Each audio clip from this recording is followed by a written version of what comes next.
ขอความนอบน้อมแด่พระรัตนตรัยอันมีพระพุทธพระธรรมพระสงฆ์เป็นสรณะที่พึ่ง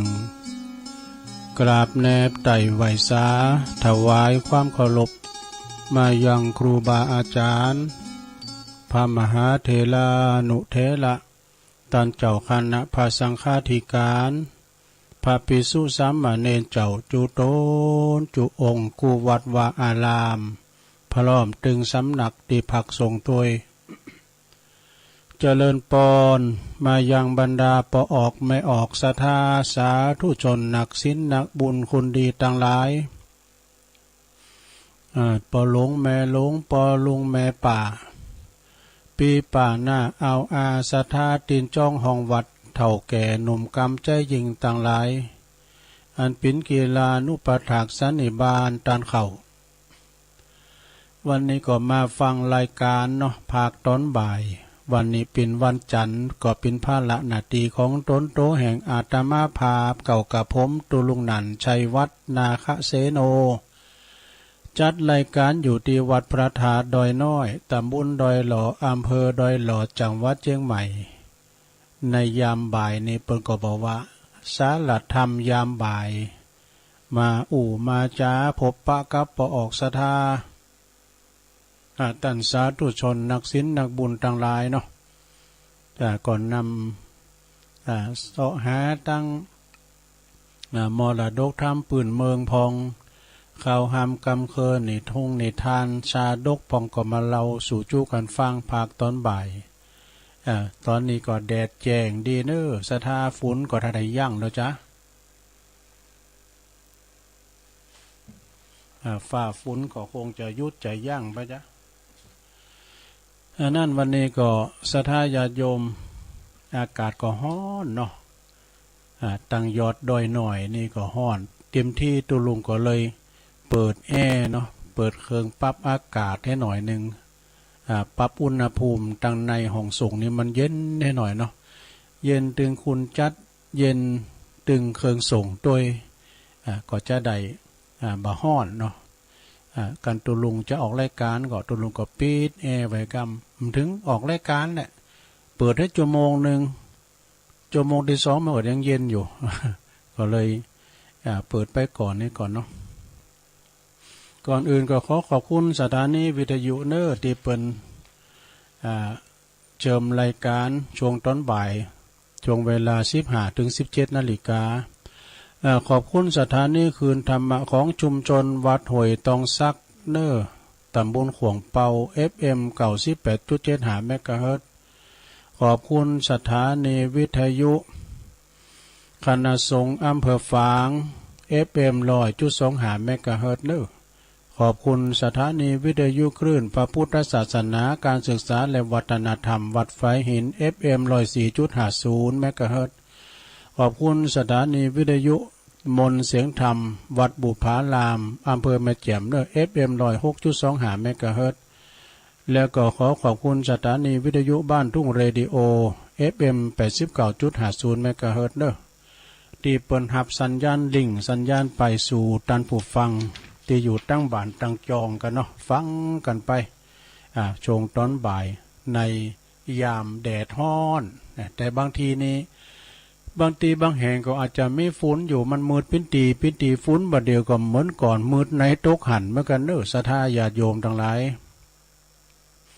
ตกบัดโทถึงกันเนี่ยประวัติฝนตกบัดโทใบใหม่เนาะฉะนั้นก็ระมัดระวังเกี่ยวกับฝ่าฝนเฮาพอไปตังลุมในอยู่นี่ก็ถึงหันน้ำแดงปึ่งลึงเนอะน้ำแม่ปิงนี่นะฝนถ้าอย่าตกไกลตังคุ้นมันว่าเจงดาวว่ะเนาะไปตังเจงดาวนี่มันก็ไม่ใช่กว้างนะคุ้นมันดีเจงดาวบ่เนาะแต่มันมีหลายแม่ที่มาเปาะมาโฮมกันก็เลยเป็นน้ำแม่ปิงแม่ใหญ่มันบดิน้ำมันนองเนาะก็ใครมันตกมาหนักๆไปขอนที่เขินบนพ้องเขื่อนผู้มีพ้นบนนะเขื่อนที่มันจำเป็นต่อประเทศไทยเขาเนาะเขื่อนมันแห้งน้ำเขื่อนมันแห้งสถาญาติโยมวันนี้ก็ตุลุงก็น้อมนำอภิธรรมเทศนามานะ แต่ก็แคมบึดกันเนอะกำเดียวก็เตดเนาะเอาคติธรรมนี่มาก่อนนี่ก็แม่จันเรือนไซเขาทาเนี่ยประสูงตั้งอินเทอร์เน็ตมานี่นะชอบก่อนนี่จังเลยเปิ่นว่าเอามาเผื่อแผ่อ่านให้กันฟังนะเรื่องปอเรื่องแม่เนี่ยนะเอาทำบุญทำกุศลเนี่ยเฮาทำหือปอแม่นี่ได้ต่อใดนะเฮาฟังเฮาวันทำบุญหือกับผู้ยากไร้ได้ต่อใดนะเพราะว่าทำบุญหือกับปอกับแม่นี่นะคือเป็นพระแจ่พระในบ้านเฮาเปิ้นว่าทำบุญกับปอกับแม่ได้บุญ100%ว่าดูเต็ม100เนาะถ้าทำบุญกับผู้อดอยาก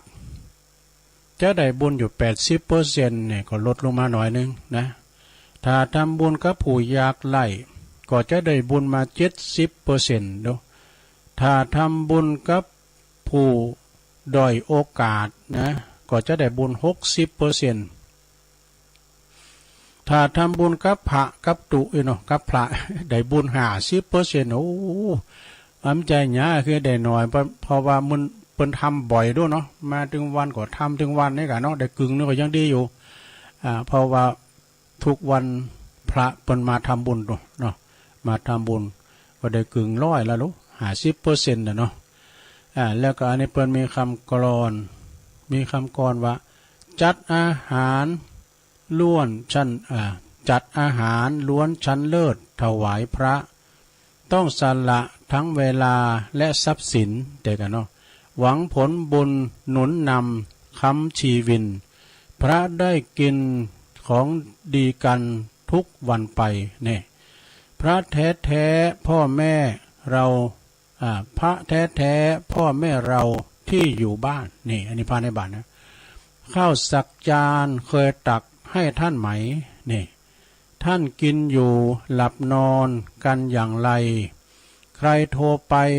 แค่โทรไปวันละครั้งยังไม่มีโทรไปพองเนอะลูกหลานเนอะโทรไปหาพ่อหาแม่พอง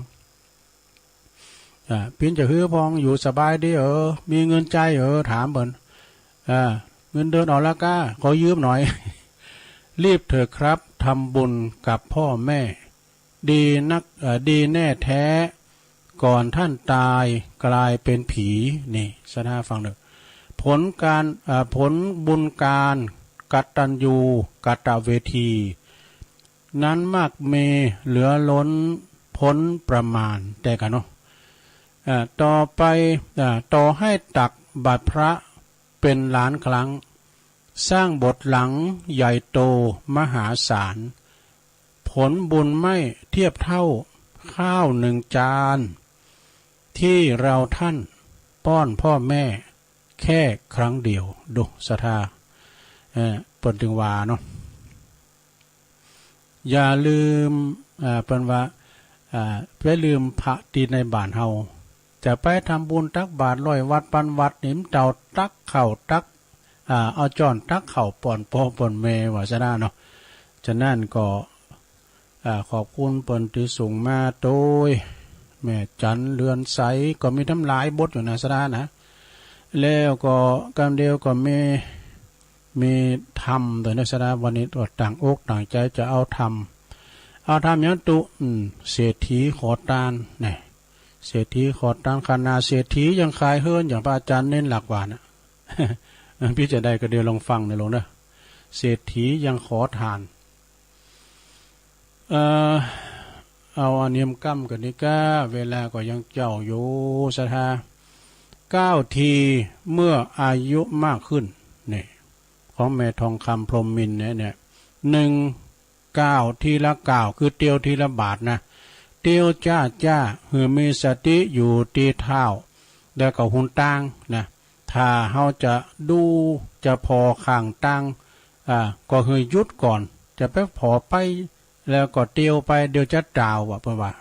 9 ทีละ 9 2กึดทีละเลืองเนอะกึดทีละเลืองก่อยกึดพิจารณาเหตุแล้วก็ผลว่าผลมันจะมาจากเหตุอันใดแล้ว จะ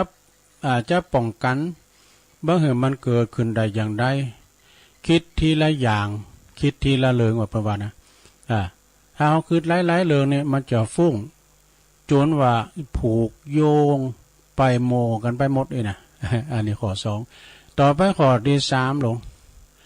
ข้อที่สามเนี่ยแปลว่าทำทีละอย่างเนอะทำทีละอย่างแล้วก็ก่อยๆทำอย่างมีสติอย่าทำขังละหลายอย่างอย่างเหมือนเด็กๆวัยรุ่นเนี่ยเพราะว่าเขาคุ้นเคยเขาเคยชินมันกับมันแล้ว ถ้าเฮาอายุนักแล้วนี่ก็ทำทีละอย่างทำอย่างเดียวอย่าพลาดบ่อยๆถ้าหลายอย่างก็จะพลาดได้งานได้หลายอย่างนะอันนี้ข้อที่สามต่อไปข้อที่สี่นะกินทีละคำเขาเนี่ยนะจะไปกินมุมมามเมื่อวานนะจะสุมาเดินนะเพราะว่าไปสมโมห้ามไว้นะ กินเขาเพิ่งก็ก้อยเกี่ยวเพื่อว่ากินแล้วก้อยเกี่ยวหืนละเอียดก่อนอย่างน้อย15 ถึง 20ครั้งวะดูต่อกำเลยนะโอ้แล้วก็ก้อยกืนก้อยลืนจะไปกินมุมมามเนี่ยเดี๋ยวมันจะแก้นเอาง่ายๆว่าเป็นว่า แต่การนอกคุณเถ่ากันแก้นเข่าเนี่ยปวดโอ้คอหยุดคอยาวเหมือนกับไก่แก้นเก็บนะมันคอกดไปกดมาคอที่หาเนี่ยลงได้มีเก่าคอนะอูดที่ละเลิงเนอะไปอูดไล่เลิงถ้าเฮาอูดที่ละเลิงที่ละเลิงแล้วเหรอไล่เลิงเนาะสมมติไล่เลิงโยงกันไปโยงกันมาเดี๋ยวมันจะโมบ่โหเลิงใดปิ้นเลิงใด อูดที่ละเลิงเนอะข้อที่6ฟังทีละคนนี่คุณมันหลายคนนะฟังทีละคนพออย่างผู้แทนเป็นปลาใสในสภานะเพื่อก็ว่าเป็นคุณหรอเนาะ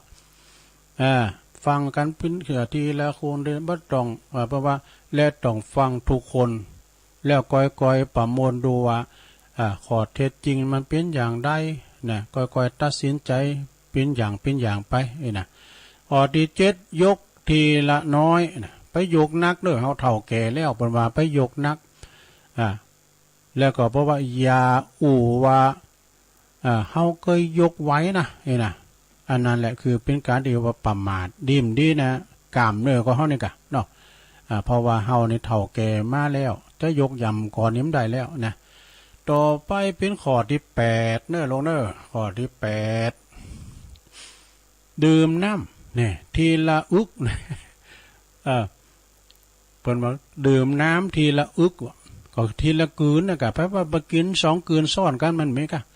นะแล้วก็ดื่มจ้าอย่างมีสติบ่ต้องรีบร้อนบ่ต้องเพราะว่าบ่ต้องคิดเรื่องอื่นอยู่กับตีนเฮากืนน้ำนะจะได้บ่สำลักบ่ได้แก่นให้นะ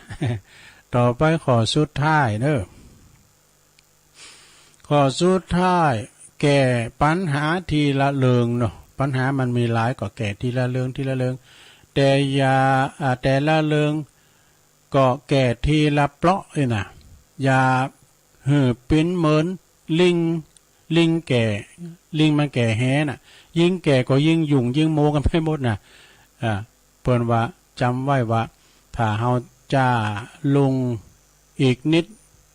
ถ้าว่าเฮาจ้าลงอีกนิดอย่างมีสติเมื่ออายุเฮานักขึ้นก็จะทำให้เฮาปลอดภัย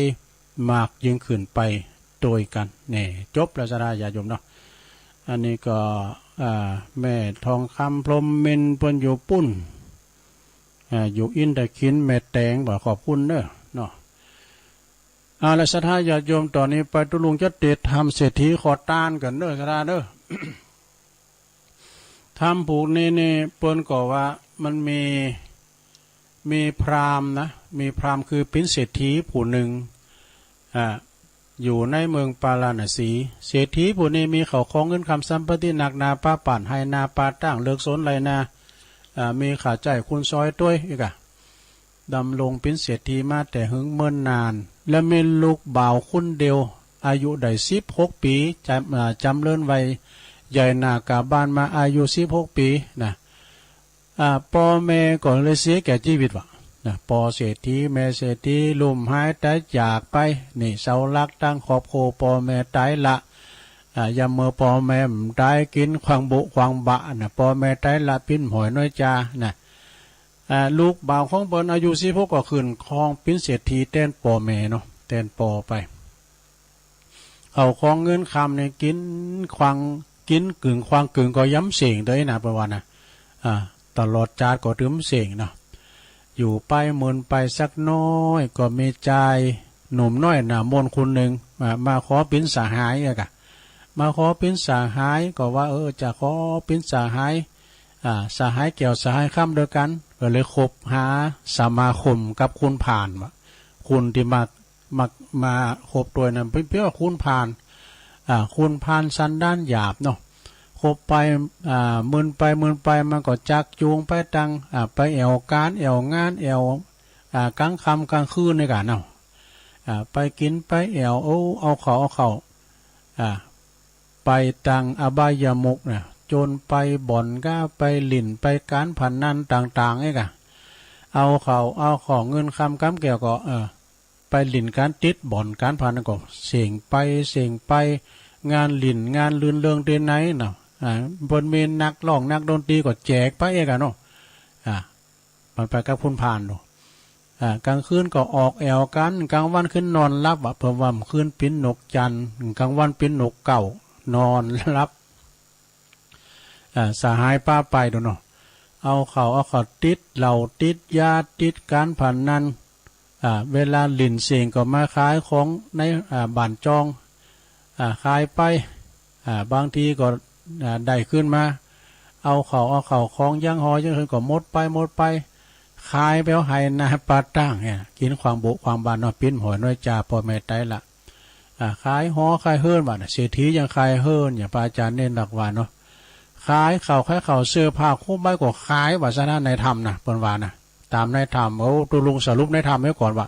เปิ้นนิเตได้ก่อนแล้วก็สรุปมันไปยะเนาะตัวลุงมันแผกไปอื่นไปหน่อยขายเข่าไม่ยังแล้ว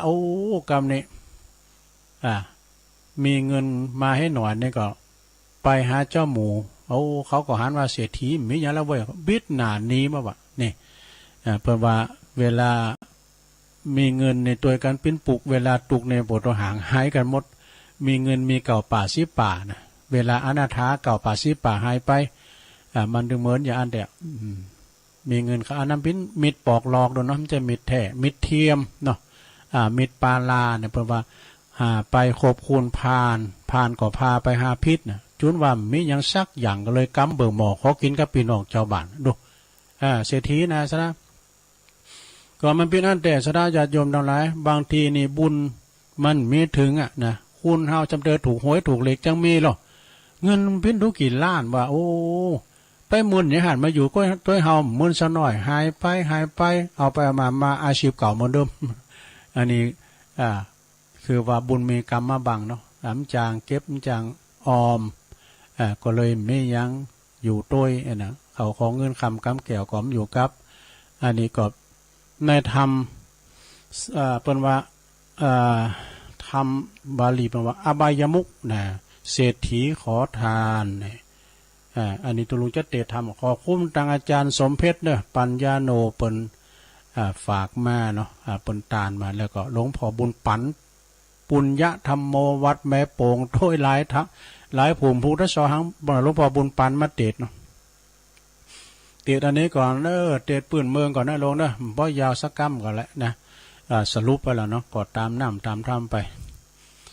นะโมตัสสะภะคะวะโตอะระหะโตสัมมา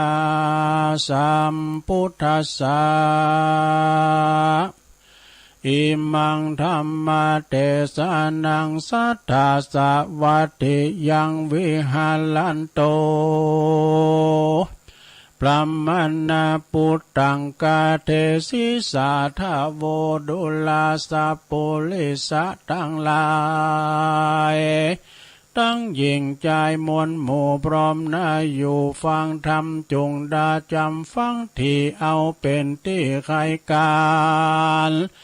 ตามพระจินนามันที่ไว้เตสะนาไว้เมินมาสอนสัทธานานาใหญ่น้อย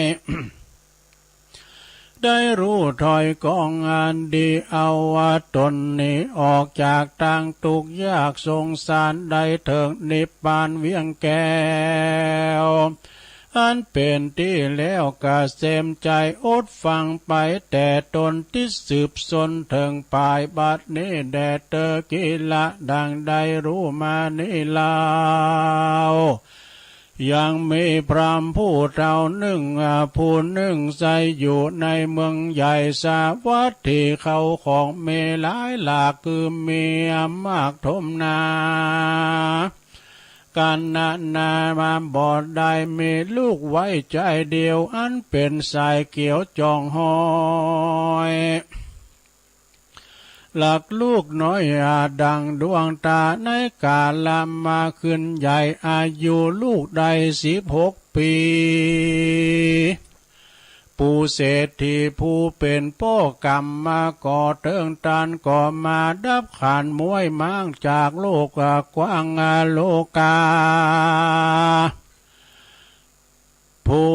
เป็นพุทธานั้นใส่ก็มาปฏิบัติไต่ตามโบราณกาตามการเลิกซากตามเก่าลากประเพณีเอาขอนผีป้อเจ้าไปสู่ป่าเศร้าดงตันก็ไม่หันแลนาแต่นั่นไปนาบ่อเนินจะเรือลายตั้งแต่พ่อแม่ตั้งแต่พ่อตายกลาภาคลาละจากเป็นปีลูกเศรษฐีนั้นเราก็ได้เป็นเจ้าแทนของสัมปติกองบ่อไหลถึงจักใดเพียงถึงจักใจเพียงใดก็บ่อาจเสียงไปบกบางยังเต็มฉางดังเก่าดังนี้เราดีลีใจผู้เป็นเศรษฐีแทนพ่อเขาของก่อเลือลายสุขสบายข้ามเจ้าบ่โศกเศร้าการใดแลนาเอกาติวสังยังมีในวันหนึ่งลาวก็ยังมีใจหนุ่มเนามาสู่ยังที่อยู่เกหาไข่ขี้ยาเก่าถอยโดยกำอ่อนอ้อยเป็นไม้ว่าเราขอเป็นสหายเพื่อนพ้องดังพี่น้องร่วมบาทขายขออย่าได้ขาดศรัทธาของเขาสองขานั้นเราเขาสองขานั้นเก่าอุวาทมีใจชื่นสู่เจยบานบ่อพรนานเนิ่นจะอ่านว่าสหายบาปกราปาลาก็นำปาจากจ่องไปสู่ห้องอาบายบ่ขาดสายใจบ่เว้นไว้คืนใดกันที่ไหนม่วนเล่นบ่ว่างเว้นไปหาดื่มสุราน้ำเหล้าตั้งหนุ่มเท่าตั้งหนุ่มเนานาลีเงินคำมีจ่ายใจบ่เว้นไว้สักอันปันพันนั้นตาต่อเข้าของก็ล่อยลอจอมไป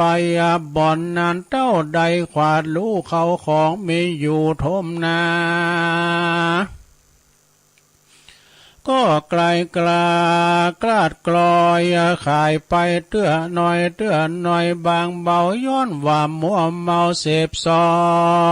งลง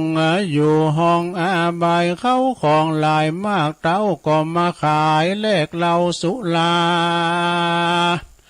กันว่ากลางคืนมาสู่โลด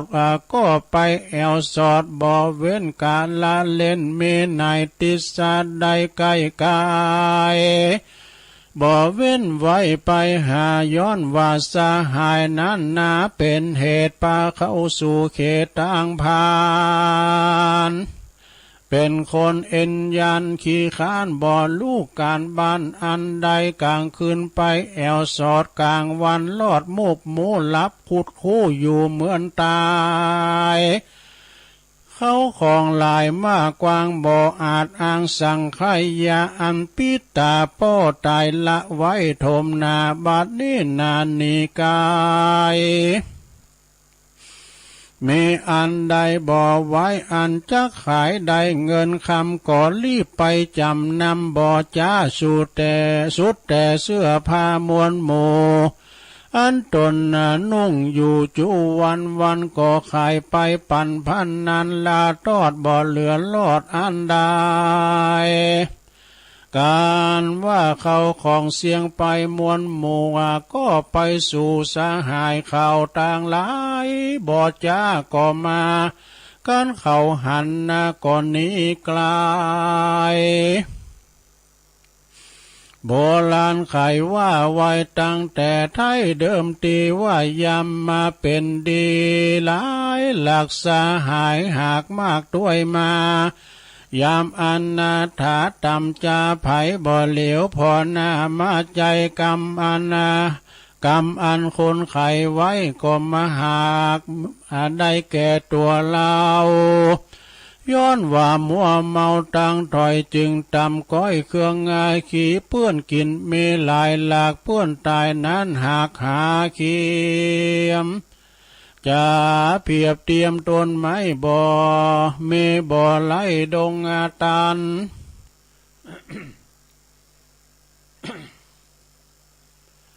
หาไม้จันก้ามากหาได้ยากดีลีก่อนเป็นเศรษฐีมั่งเต่าบัดนี้ตุกแต่เล่าอาภานแอวขอตานเลี้ยงใส่ย้อนเอาคนถอยไล่มาเป็นเปื้อนจึงตุกเขาเถื่อนดงนาอันนาถาตำก้อยตุกจองหอยไปลูนนั่นแหละนาสัทธาอันว่าสัพพัญญูปะพุทธเจ้าสอนคนหนุ่มเทายิ่งใจว่าอย่าได้พันภัยไปสู่คบหาหมู่คนผ่านจังป่าปานจักจ่องไปสู่ห้องต่างวายได้สิบหายตุกย้อนป่าเดือดร้อนเครื่องขีดังบาลีกล่าวไว้ว่าอนัตถาเยวะวัฏันนันติปาลังปัจจุปเสวะโตดังเนว่าคนยิ่งใจผู้ใดหนุ่มเทว่าไปคบหาคนบาปเศร้าปาลาเอาคนบอดีมาเป็นกู้เอาคนพานมาเป็นหมู่สาหายจักมีแต่ว้ำไว้หมนเมียงสิบหายเสียงจูอันคือจ้างเกือจ้างปาวันไปสู่ยังที่อยู่อเวจีเป็นตังบอดีมนสาวปา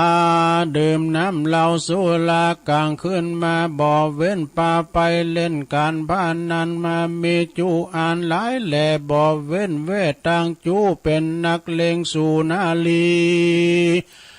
การงานมีขี้ข้านมักสาตานกว่าการสุลาบานน้ำเราบอกว่าหนุ่มเท่ายิ่งใจจักกินหลายน้อยมากก็มีโทษมากนานามคือเสียเงินคำบาดตายเจ็บป่วยไข้จังมีมาสติปัญญาตำก้อยมักเป็นถ้อยเทียงการบ่ลู่คืนวันค่ำเจ้าเป็นตังตาเป็นตังเต้าวำวายบ่ละอายเผิดนาได้ตำนาจาละอา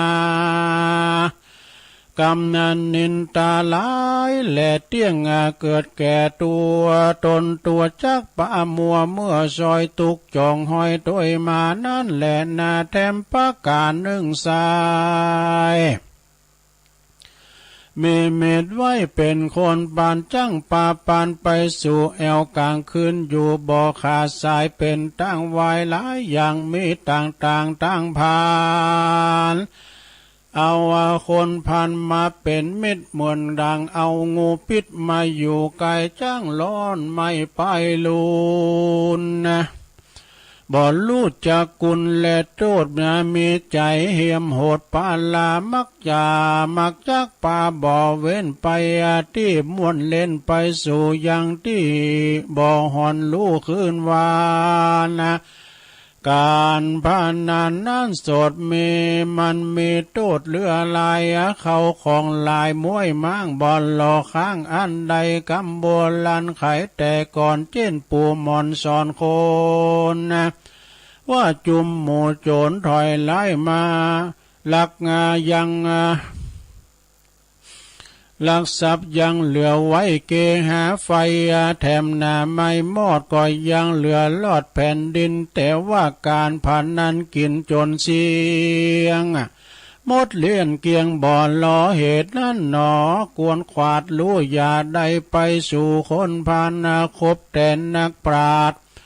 คบมาหาแต่นักปราชญ์ดังถอยวาดบาลีว่าสุโขหาเวสาปุลิเสนะสังคาโม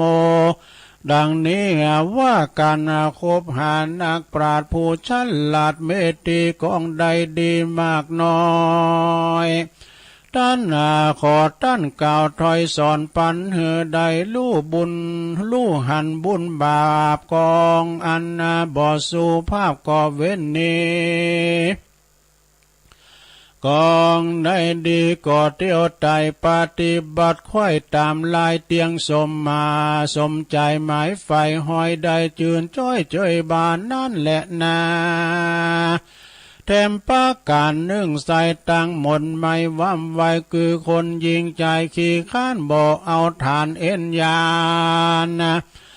กาทำการบ่อเลี้ยวสวะวางแอวกลางหนอาการของตน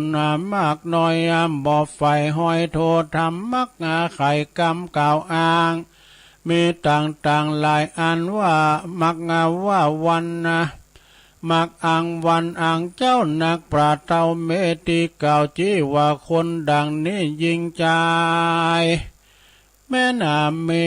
สัมปติหลายแต่ก่อนเช่นปูมอนปีตาย่อมไกกาเมื่อซอยทุกจองหอยไปลูนนะส่วนคนค้ากูนกันอยากตุกลำบากเครื่องขี่บอบมีขันติเที่ยงมันขยันมันกาตั้งการนะย่อมมาตุกผ่านกว่าเก่าร้อยหลายร้อยเต้ากันนั้นดังคนอนาถากันอยากกันอุตสาหากระทำการ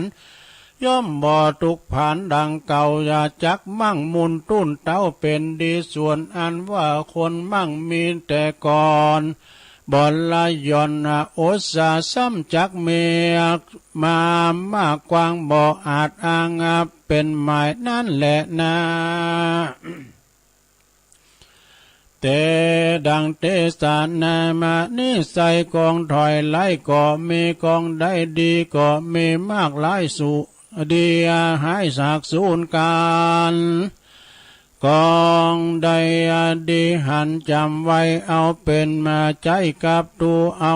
เป็นขัวไก่ลอดเวียงแก้วยอดเนลาปานมันหือตานอย่าได้ขาดอย่าได้ประมาทกองทามนะเป็นตั้งนำไปสู่ได้อยู่เจยบานสุขสำลานข้ามเจ้าบ่โศกเศร้ากันใดการตายไปกลาภาคหนีเสียจากเมืองโคนย่อมเอาตนไปเกิดที่ผาเสดเมืองสวรรค์และนามูลสัทธามวลหมู่ทวนกู้ยิ่งใจโลกาหลายใหญ่น้อยก็อย่าได้มาจ้องหอยอินทรีอายุมีเตี้ยงเต้าวันเล่าโสภาพาตันใครใดหรือมักไฟอันใดบ่อนในไกจากทำขอสมกรรมกู้เจือดังไฟเอื้อใจไม้จู้ยิงใจหนุ่มเต้าแดดเตสานาวาสานเนเนทิตังขียาสังวานาวิเศษจาห้องเหตุเศรษฐีขอตานอปายามุกก็บังกมสมเรศเด็จแล้วเต้านี้ก่อนแล สาธุสาธุสาธุเอาจบไปศรัทธาญาติโยมทั้งหลายเศรษฐีขอทานเนาะศรัทธาอันนี้ก็ตีอย่างสรุปไปแต่เจ้า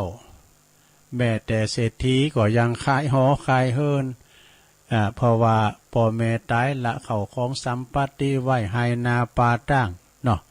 ทรัพย์สินสลิงคานก็ไปขบคุณพานก็กินหายใจเสียงไปโมดสดา อันนี้ก็ฝากฟังไว้เนอะเป็นพระธรรมเทศนาตุลุงก็เคยเอามาเทศเนาะ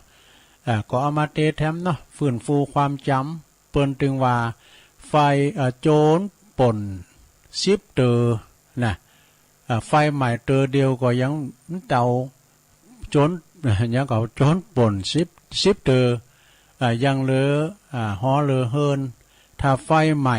นะก็ยังเหลือแผ่นดินนี่นะเพิ่นว่าเนาะถ้าปั้นผันนั้นนี่ไม่อันใดก็คล้ายกินกันไปอันนี้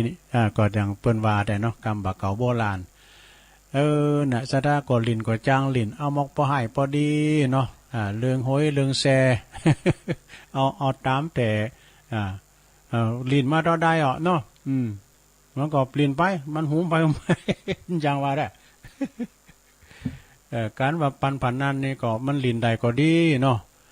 แต่นั่นเนาะนะผู้ชนะย่อมก่อเวรเนี่ยบอกว่าเนาะผู้พ่ายแพ้ย่อมก่อเวรเนี่ยบอกว่านะ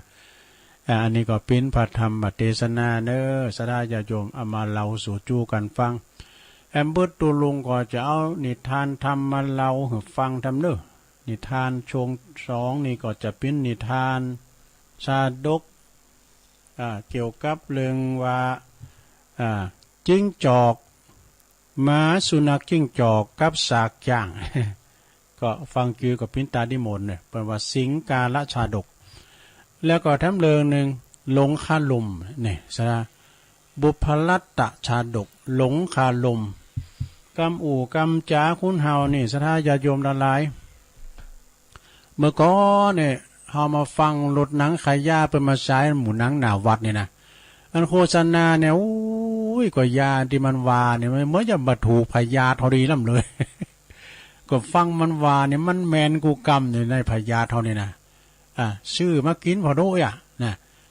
ฟังเป็นวาเนี่ยเป็นโฆษณาจนเจอนะชื่อเข้าเดียวโคซกโคอันเตียนเก่าหนังขายยานะถ้าผมขายหมดโต๊ะเนี่ยผมพรุ่งนี้ใช้1 คืนช่ำใจดีอะนะรุ่นเนี่ยเป็นสื่อกันนี่ก่อนนี้มันหนังเนี่ยโทษหนังโลงก่อนเนี่ยมันใช้ทั้งบันนอยนะหนังโลงมาใช้ก็กันเติมมันขายยาดีก็2 คืน 3 คืน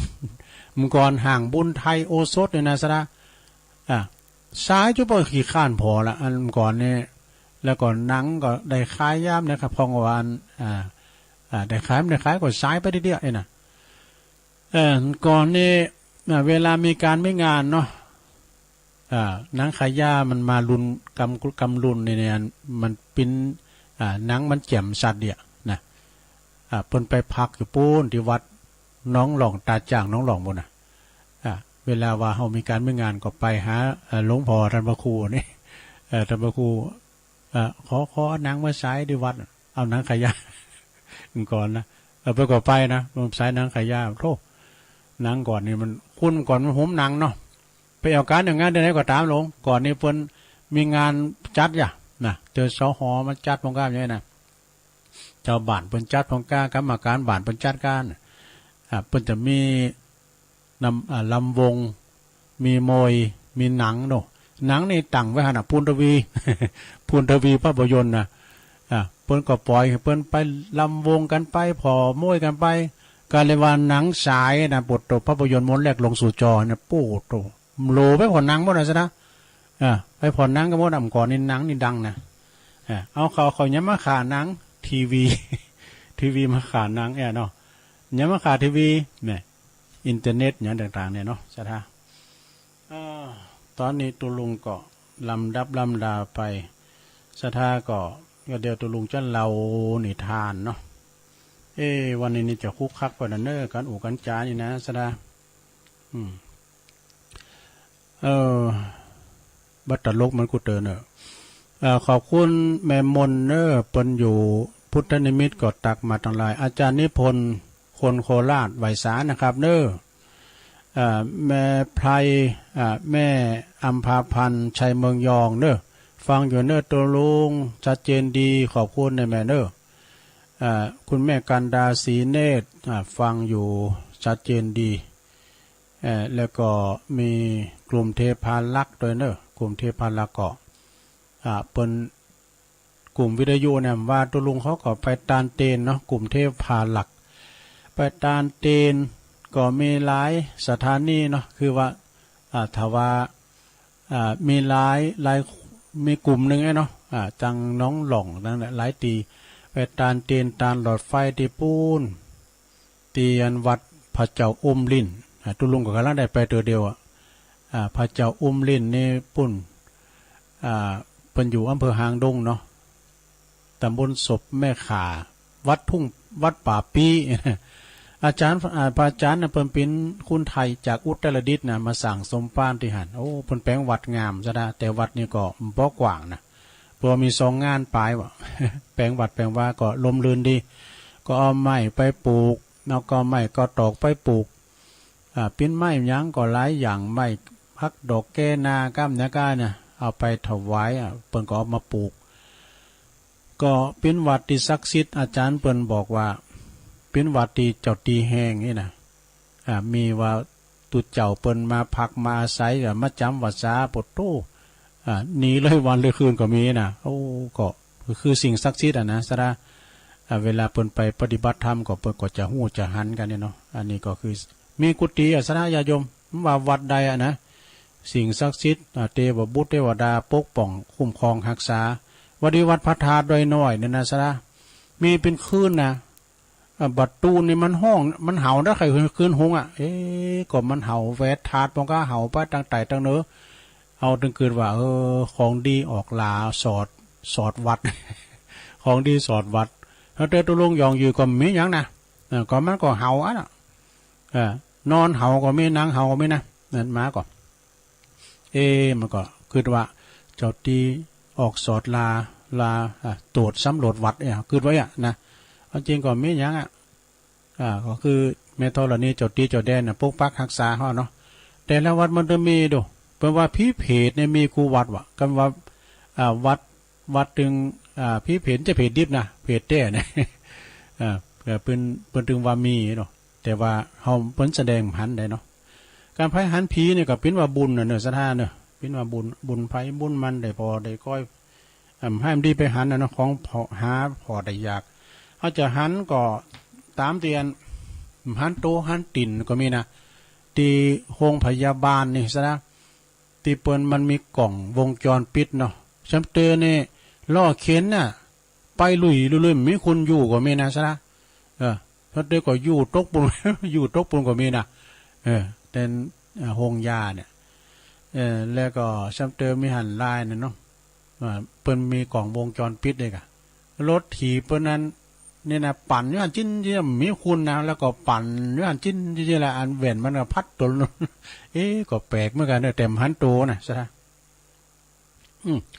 เราไปตั้งนอกเรืองเอาละตอนนี้ตัวลุงก็จะเปลี่ยนบรรยากาศได้หน่อยเนาะอย่างสถานได้อู่ได้จ้าได้โทรกันมาเนาะก็เดี๋ยวตัวลุงก็จะพักครึ่งแล้วก็ช่วงที่2ก็จะมาเล่านิทาน2เรื่องเด้อสถานแล้วก็จะเปิดสายช่วงที่2แถมช่วงที่2นี่ก็จะได้ประกาศข่าวสารงานบุญสักเล็กหน่อยเนาะก็มีหลายความจริงงานการต่างๆในกลางวสานี่ก็มันจะมีอย่างหนักปุ้นเดือน12บนเดือนสนาเนี่ยเพื่อจะกินสลากหักไม้ตีหันตีหนีพองก้าเปิ้นจะมีตานสังกาตานตุ่นเงินก้าอีกกันในกลางวสาเนี่ยนะเดือน12เนาะเดือน12นี่หันว่าเปิ้นปล่อยเพจปล่อยผีนะตามที่เดือน12ปิงนะเดี๋ยวกัน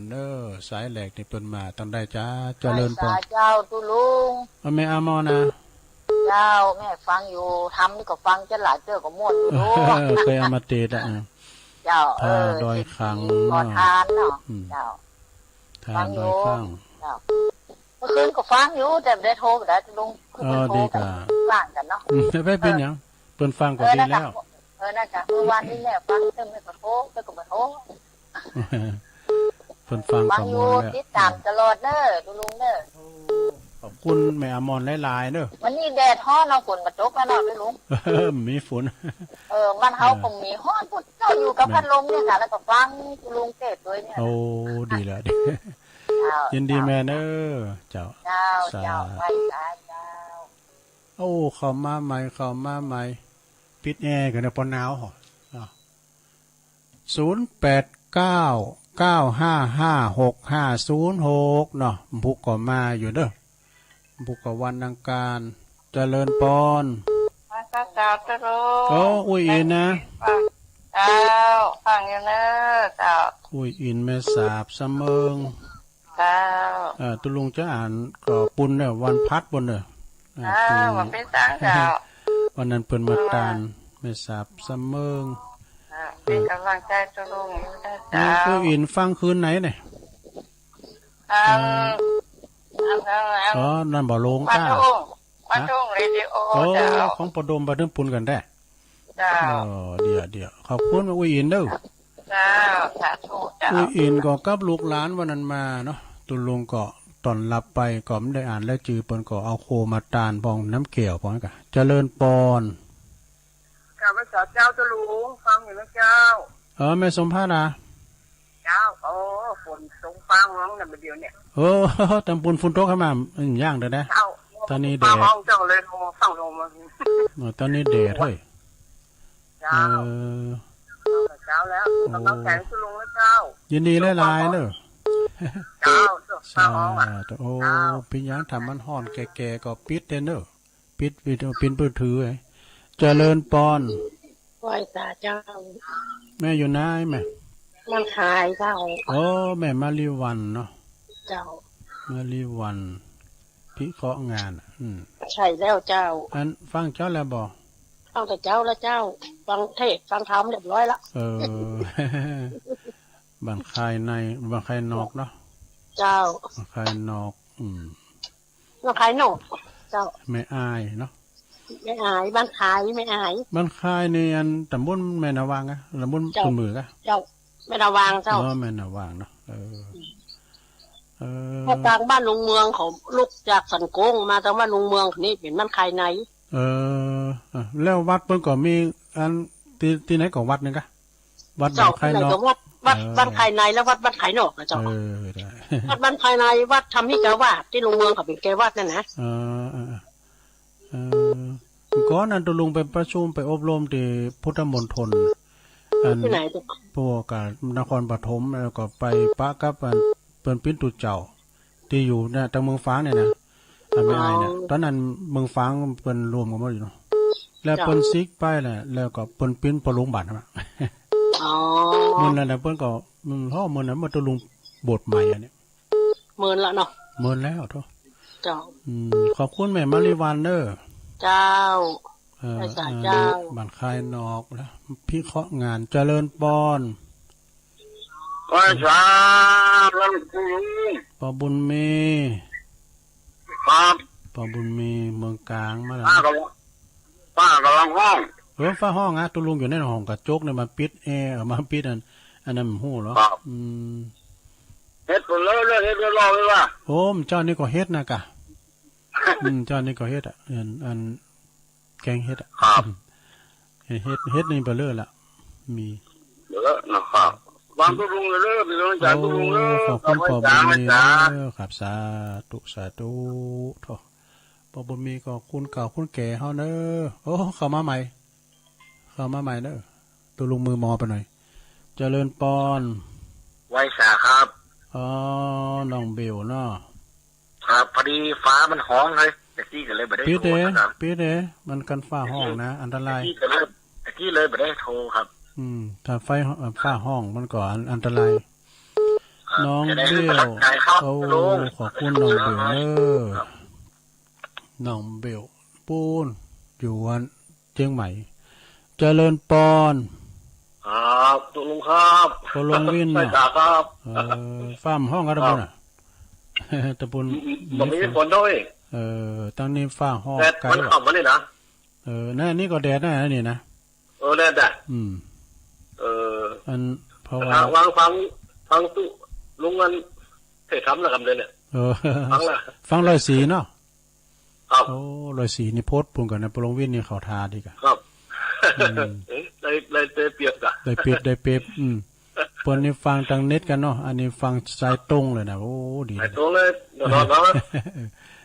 เหมือนอันแม่ซ้อนก็อยู่ลี่อ่ะดูเปิ้นขึ้นฟังได้นะตะมวนขึ้นได้นะมันมาเป็นไก่ก็หามันน่ะมาเป็นหอมใช่เนาะขอบคุณปรงวินหลายๆเด้อฟังอยู่เด้อโอ้ยครับขอบคุณปรงวินสันขินเล็กเด้อนี่นะจ้าสายต่อไปเจริญปอนเข้ามาใหม่เข้ามาใหม่0899556506วันนี้ตุลุงก็ไปหลายตีไปเช็คร่างกายหมอนัดที่โรงพยาบาลจากต่อจากนั้นก็โอ้ยโรงยาก่อนร้ายเหลือเปิดมาวัดโหลดไปจ่ายกาอินเทอร์เน็ตปุนให้มาเตียนสันปัดต้องปิกมาก็ประบ่ายโมงไปเจริญปอนเอาไปสาเจ้าตุลุงฟังอยู่เด้ออันอยู่ตรงไหนแม่อยู่ปะบงเวียงปางเจ้าแม่พันเนาะปะบงเวียงฟังตุลุงเตะทำม่วนดีฟังเตี้ยนะฟังไหนเตี้ยก็ม่วนอยู่นะเนาะซัมเตอตุลุงอันนี้เป็นสดเนาะซัมเตอตุลุงก็เอาตัวจ่วยพองเวลาว่าตัวตุลุงก็เลิกเอาเนาะที่อันมันห่างให้หน่อยปีที่แล้วปีก่อนเป็นดีเนอะแม่พันเจ้าตุลุงเจ้าตุตุลุงก็เอาปูนเอาปี63ของก้าเอามาใส่ของเจริญปอนเจ้าแม่จันสมนมัสการเจ้าฟังมันเรื่องนี้ก็ม่วนอยู่เนาะฟังหลายเตือก็ม่วนเตือมีความจำแน่นขึ้นอย่างเนาะนะกะที่ไปแอลบ้านยายสีโนสีจมปุ้นที่นะเจ้าสีโนสีจมเนาะ3 ตุ่นโมงเปิ้นก็ไข่หอมที่ว่าน่ะกะเปิ้นนั้นสร้างติดเหล่ามนทาวัดเหล่ามนทาคือถัดชื่อก็ออกเราไอ้หยังนี่เราเหล่ามนทาโทรถามตุลุงอ่ะเจ้าเปิ้นก็หอมมาหลายซอง3-4ซองเจ้าดีแล้วก็ดีแล้วเปิ้นแป้งวัดไปเอาเข้าไปฝากแม่จงดีพุ่นเนาะอากะอันไปที่แม่จงดีน่ะเปิ้นนั้นสะพานบุญนั่งหลายที่อยู่ที่เขาสั่งนะเพิ่นสั่งอันคนเท่าบางทีก็อยู่ไกลกันเนี่ยเพิ่นเคยทำเลยก็ครับนั้นแม่จันสมก็เป็นสะพานบุญก็ไปกะหับมาก็เอามามอบให้แม่จงดีบางคนก็เพิ่นก็ว่าโอ้ทำนี้แม่จันสมนี่นะถึงได้ของแม่นังแก้วนะแม่น่ะนี่กะเขาก็เป็นสะพานบุญกันตอนนี้แดดนะฟ้าห้องไกลนะพอมันมีว่านะคนต้องกี่หำลุงไม่อายมายินดีแม่เนี่ยมาสักการนะเจ้าทำซ้ายสุดท้ายเดี๋ยวแต่ย่างให้กล้ามก่อนเนาะผักขึงเจริญปอนเจ้าเวสาเจ้าท่านนามยมไม่ฟังอยู่นี่โอ้แม่จันสีแม่จันสีสุขาแจงโหรินเย็นดีเนอะแดดทะเลนี่แต่กี้ฝนตกฟ้าห้องขลุ่มตอนนี้ก็แดดตอนนี้ก็แดดได้แม่เนอะไว้สาเจ้าขอบคุณแม่เนอะสาธุเอาแล้วตัวลุงพักคึงกันเนอะสถานเดียวกับปักกันชงที่2จะเล่านิทานเนาะแล้วก็ไฟท่มเต้นกันเดียวกับตอน2ก็โทษเนาะเจริญปอนกันเนอะ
ศรัทธาญาติโยมทั้งหลายมาปบมาปากันช่วงที่สองเนาะช่วงที่สองก่อจะเล่านิทานเก็ตทำสักเล็กสักน้อยศรัทธาญาติโยมทั้งหลายตุลุงกองไปกูผ่าโกว่าฝนจัดตกไกล เด็ดแจงแวนก็ฝ่าห้องไกลอยู่เนอศรัทธาเนาะฝนในบดจะตกมาถึงตกตกหลายวันนั้นก็ตกจัดหลายเนาะกลุ่มบ่ได้ใส่น้ำดอกมาหลายวันแต่มันก็แดดมากแล้วนะคำมันจะตกอยู่จ้ะก็แล้วแต่เนาะแล้วแต่ฝนตกมาก็จุ่มเหนื่อยยินใจกันไปศรัทธา ก็ขอบคุณเนอศรัทธาที่เพิ่นโทรมาเจ้ากันแล้วก็โทรมาจับก่อนเป็นยังกันเดียวก็จะได้ไวตาโทรมาแถมเนาะตอนนี้ก็ทำน่ะตีไปก่อนอันนี้ก็ตังเก็ตอ่านแล้วก็ส่งต่อ อันนี้อันตังน้องร่องหนึ่งเปิดเขียนมาว่าทำหือมากหรือทำหือนักก็คือทำความดีทำคุณงามความดีนี่ก็ได้หลายอย่างสระญาติโยมนั่นหลายทำความคุณงามความดีก็หลายอย่างเขาวัดทำบุญทำกุศลทำความดีหือปองหือแม่อันนี้ก็หมายความว่าทำคุณงามความดีต่อสังคมส่วนรวมเป็นมีการมีงานเนาะก็ไปช่วยเป็นซุ่มซาหามโหช่วยกันถือว่าเป็นการทำคุณงามความดีแล้วก็มีหืนนักมีหืนมากก็คือมีน้ำจิตน้ำใจเนี่ยศรัทธาญาติโยมน้ำบ่อน้ำคลองยังเป็นรองน้ำใจน้ำจิตน้ำใจเนี่ยโอ้บ่เหินแห่งไปไหนจะหันว่าคุณเฮาในจำเตอเปิ้นตกทุกข์ได้ยากที่ไหนก็ไปจ่วยเปิ่นไฟใหม่ไต่ลามก้านี่ตาหลิงปังตาฝั่งโยดก้าก็ไปจ่วยเปิ่นอันนี้บ่แรงน้ำใจเวลาไฟใหม่เฮินไฟใหม่ฮ้อใหม่เฮินเนี่ยนั่นศรัทธาญาติโยมทั้งหลายตั้งคณะสงฆ์นี่ก็จ่วยนะเนาะก็เปิ้นก็ปรึกษาหารือกันประชุมสุภาพภัยเมียเนี่ยก็เอามาตั้งแต่สบู่ยาสีฟันของอุปโภคบริโภคต่างๆก็เอาไปจ่วยกันตุลุงก็ได้ไปร้ายเตือนะเวลาเปิ้นไฟใหม่เนี่ยเหลือแผ่นดินอยู่นะไปให้กำลังใจแล้วไฟใหม่เป็นยังเหลือแผ่นดินอยู่แปลงทำไมเนี่ยเปิ้นเป็นแปลงหอเปิ้นยิ่งมาเดียวในซ้ำปุตโตเปิ้นจะแปลงบ้านแปลงเฮิรนเนาะแต่ละอำเภอเนี่ยเปิ้นก็โอ้คนตกทุกข์ได้ยากเนี่ยแปลงหอแปลงเฮิรนเนี่ยเปิ้นจำเตียกับบูรณะนี่นะฝนตกน้ำอย่าย่อยใส่หน้าใส่ตาเปิ้นเนี่ยเหมือนเปิ้นเหมือนโตเนาะก่อนตุลุงเขาสมัยโอ้เรื่องเก่าอยู่ห่างให้ หรือว่าอยู่ตูบก้างเฟิงก็เปิ้นทั้งหลายเนี่ยเจอไปหันเปิ้นเนี่ยก็เอาน้ำปูเลื้องมาไหวเอาถ้วยมาต่างเพื่อมันโหไหนก็เอาไปตวงหันว่ามันก่อนนะเนี่ยเปิ้นว่าฝนตกฮู้ว่าเฮินไผโหเนาะหลวงเนาะเวลาฝนตกเนี่ยกำเฮามุงคาให้นะหลวงกันมุงคาในหาแรกในปุตตลุงอย่างหัวอย่างซ่า กันหาที่สองอย่างค่อยน่ะเพราะว่าคามันไกลดุคามันผอยด้วยกำก่อนนะการมันฝนตกไม้หาในปุตโตมันไกลแหละตอนนั้นน่ะมโหแล้วนะฉะนั้นมีหืนนักก็คือมีน้ำจิตน้ำใจเน้อศรัทธาญาติโยมบัดเดี๋ยวนี้คณะสงฆ์ก็ดีคณะศรัทธาก็ดีทางในอำเภอท่านในอำเภอเขาเพิ่นก็จะแปลงบ้านของคุณตุกกันนะเนี่ยเพิ่นจะแปลงบ้านแปลงหอแปลงเฮิรนเนาะที่อำเภอใดหรือว่าหมู่บ้านใดที่เพิ่นตกทุกข์ได้ยากเพิ่นก็จะแปลงหอแปลงเฮิรนเนี่ยแล้วก็หืนนักก็คือหืออภัยเนี่ยคุณเฮานี่หือการอภัยนี่เป็นการหืออย่างนั้นอย่างนักกำแล้วนะหือยังหือใดแต่หืออภัยเนี่ยคุณเฮาเนี่ยเปิ้นเหยียบยามน้ำใจเฮาเนาะสมมติว่าปวดโทษเปิ้นคำเคคิมก่อนขิงหู้กายจะมันเตอะนะกำมาจังมันเตอะเนี่ยมันหืออภัยมันนะหือยังมัดเตาหืออภัยนะปอแม่นี่หืออภัยลูกตลอดแต่ลูกก็อภัยคือปอแม่ ลืมหือใดลืมยังนะลืมมันความแค้นจะไปแค้นกันความแค้นนี่มันคือว่ามันจะล่างแค้นกันความแค้นนี่มันมีในใจนี่คือมันมีตัวอภัยในไหมเนาะเปิดว่าจะได้ยกโทษบ่ได้เป็นเวรเป็นกรรมต่อกันไปนะจำหือแมนก็คือจำคุณนะเปิดว่าคุณธรรมนะเปิดว่าจำคุณแล้วก็ถือหือทนก็คือถือสัจจะเนี่ยสัจจะคือความจริงใจเนอศรัทธาเนอ อันนี้ก็เป็นคติธรรมจากปูนมาไกลเนอะน้องล่องหนึ่งนิกรชัยน้อยสูงมากกว่าเขาทามเหมือนกันเนอะและเป็นยังว่าอายุมากอย่าคิดมากให้มากเรื่องนี่ว่าแล้วเนาะ เรียกว่าสัมปัญญาวายมั้งอันนี้ก่อนเนี่ยมากำดุนเนี่ยเวลาเฮาโขดเฮาเกตนะอย่าไปอู่ยังหนักแน่อย่าไปอู่ยังโขดเกตมาเนี่ยนะอู่ยังก็พิษว่าน่ะไฟเข้าขึ้นให้เข้าขึ้นมาตะวันก็มสุกอย่างตุลุงทองวานะกะ และเวลาตุกใจเนี่ยอย่าทำโดยบ่คิดนี่เวลาเฮาตุกอกตุกใจอย่าทำโดยไม่คิดและเวลาเฮาพิษอย่าแก้ตัวนี่เวลาเฮาโกอย่าหนีเนี่ยเพราะวันนี้จ้างเขาหวังงาน ก็อยู่ในหวังงานเนี่ยมันแต่งได้หรอกเวลาอารมณ์ดีอย่าสัญญา เวลามีปัญหาอย่าจมปลักนี่เวลาลักอย่าไปหลงเวลาลงอย่าหมดไฟ เวลาก้าวไปข้างหน้านะอย่าลืมข้างหลังแต่กันเนาะอย่าดังเวลาดังอย่าลืมตัว อันนี้เป็นขาเก็ตทำความหูเล็กๆด้วยน้อยเนาะสนาเนาะเอามาเล่าสู่จูกันฟังเนอะเอาละตอนนี้ไปเจ้าเรานิทานแล้วเนอะสนาเนอะนิทานตัวลุงวันในเกมมา2เรื่องด้วยกันนะนิทานธรรมชาดกซึ่งป๊อบหนังสือในก็ได้รับความเมตตาจากท่านพระอาจารย์จำเริญโชติธรรมโมตุปีเลินเปิ้นถวายตัวลุง2 ปีแล้วปีแล้วนี่กันเนาะขอบคุณตุปีเลินด้วยก็เอาไว้เนี่ยเราให้สถาได้ฟังนี่กันเอาอันนี้ก่อนนะบุพรัตตชาดกความหลงเนี่ยความหลงนี่เป็นจะใดในณเจตวันวิหารพระพุทธเจ้าปนตรัสชาดกเลินนี่แก่ภิกษุ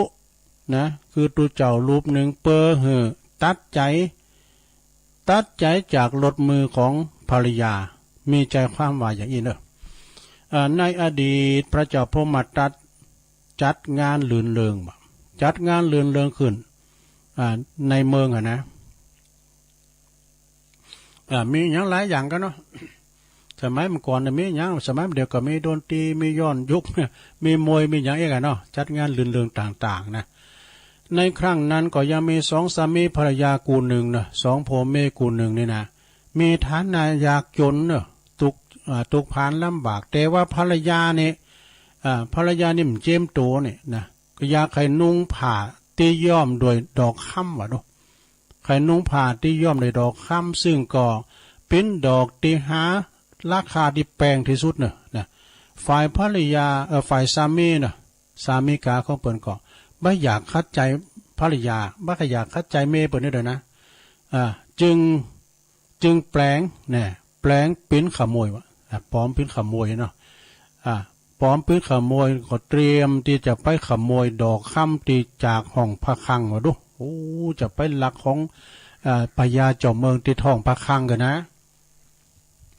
อันนี้ก็หักเมเปิ้นแต้เนาะสละในครั้งนั้นพระตถาคตของเฮาในเสวยพระชาติเป็นเทวดานี่เป็นเทวดา เปิ้นหันเหตุการณ์ทั้งหมดที่เกิดขึ้นทั้งหมดน่ะหันพฤติกรรมของพราหมณ์ผู้นี้นะคือสามีกาของเปิ้นนี่นะคนตุกเนี่ยโพสที่เป็นคนตุกเมก็ตุกเนี่ยเมขดายของที่แปลงโพก็เสียสละว่าจะไปลักไปขโมยมาจึงออกปากเตือนเนอเทวบุตรเทวดาหรือเอาออกปากเตือนชายหนุ่มนะแต่ว่าโผเปิ้นบ่เจอฟังกรรมเทวดานี่มันเจอกรรมเทวดานี้ผลสุดท้ายโผเปิ้นก็เลยถูกเสนาอามาตย์ทั้งหลายยับได้แน่เอาไปลงโทษจะเอาไปประหารว่ะนะซึ่งภรรยาของเปิ้นเนี่ยบ่สนใจใยดีสักอย่างแม้แต่น้อยว่านั่นตายจางยังเนี่ยเนาะบ่อะไรตายอย่างยังกับสามีสักหน่อยคือว่าบ่สนใจสักหน่อยผู้เป็นสามีจึงกล่าวตัดพ่อว่าเฮานี่หลงค่าลมหลงลูบหลงเมแต่เอาตนเข้ามาถูกจองจำเลยถูกจะได้ไปประหารเนี่ยเหตุนั้นเหตุที่ตนเนี่ยเจอแล้วก็พอลงกำอู่ของภรรยาแต่น่ะกล่าวจบแล้วก็สิ้นใจตายไปเลยแน่โดยได้ไปเกิดยังนรกเปิดใช้กรรมทั้งว่าดูแน่ ในการละต่อมาผู้เป็นสามีนั้นก็คือพิสูจน์ที่หลงในภรรยาเก่าเนี่ยเทวดาที่กล่าวตักเตือนนั่นก็คือองค์พระตถาคตเนี่ยขอคิดแล้วเนี่ยเปิ้นก็มีว่าอย่าทำความชั่วเพราะต้องการให้ผู้อื่นพอใจเนี่ยจบลงไปซะได้อันนี้ก็วินิทานธรรมเนอะสถานเนอะเอาแถมเลิงหนึ่งนะแถมเลิงในเลิงนะได้เล่าด้วยกันเนาะถ้าเรานะตัวลงจะเก่งไว้นะถ้าว่าได้ฟังแล้วก็บอกเนอะสิงคาราชาดกสิงคาราชาดกแล้วก็วงเล็บแม้หมายความว่าสุนัขจิ้งจอกกับซากช้างเนี่ยกับซากจ่างหมาจิ้งจอกกับซากจ่างที่มันตายนะมันตายอยู่กลางดงพงไผ่นะณเชตวันวิหารพระพุทธเจ้าเปิ่นตรัสชาดกเลินนี่พระภิกษุได้ฟังเปอเหือนหันโตดของการบ่ฮู้จักข่มกิเลสของตนมีใจความว่าในอดีตนั้นพระตถาคตของเฮาเนี่ยเสวยพระชาติเป็นสุนัขจิ้งจอกเพิ่นมาเกิดเป็นมาจิ้งจอกนะมีอยู่หันวันหนึ่งเด้อศรัทธามีอยู่หันวันหนึ่งสุนัขจิ้งจอกนี่ก็หันสากจ้างที่มันตายกลางป่างาไม้เนาะมันก็ตรงเข้าไปมาจะไปกัดไปกินแต่ทวันนางจ้างนี่มันหนาเนาะมันเหนียวเนาะมันก็คบมันได้แทะเล็มมันได้เลยนะสุนัขจิ้งจอกนี่มันแทะเล็มมันคบมันได้นะเพราะว่านางจ้างนี่มันหนามันก็จึงเกิดว่าทำได้ก็จะเข้าจมูกเข้าตังกุ่นเนี่ยเข้าตังทวารเข้าตังกุ่นเข้าไปได้แล้วเนาะมันเข้าไปตังทวารเข้าไปตังกุ่นแล้วปุถโธปรากฏว่ามาไปกินตับไตคอในเครื่องในปุ่มมดนะมันไปกินเครื่องในปุ่มมดแล้วมันก็มีความหึงหวงเอาอย่างนี้มาตึดปากที่มันหูมันที่มันเข่านะบ่เหือสัตว์ตัวอื่นมาเข่าตัวเองจ้างต้นนี้มันก็คือว่าตัวบ่เหือม้าตัวอื่นเข้ามาได้ข้างนั้นสุนัขก็ปิดโพรงไว้เอาไว้นะอาศัยอยู่ในต้องจ้างนะหลายมื้อหลายวันเนอะแต่ว่าในโชงนั้นเนี่ยมันปิ้นฤดูร้อนซะได้ญาติโยมทั้งหลายแดดมันจึงแผดเผาเนาะ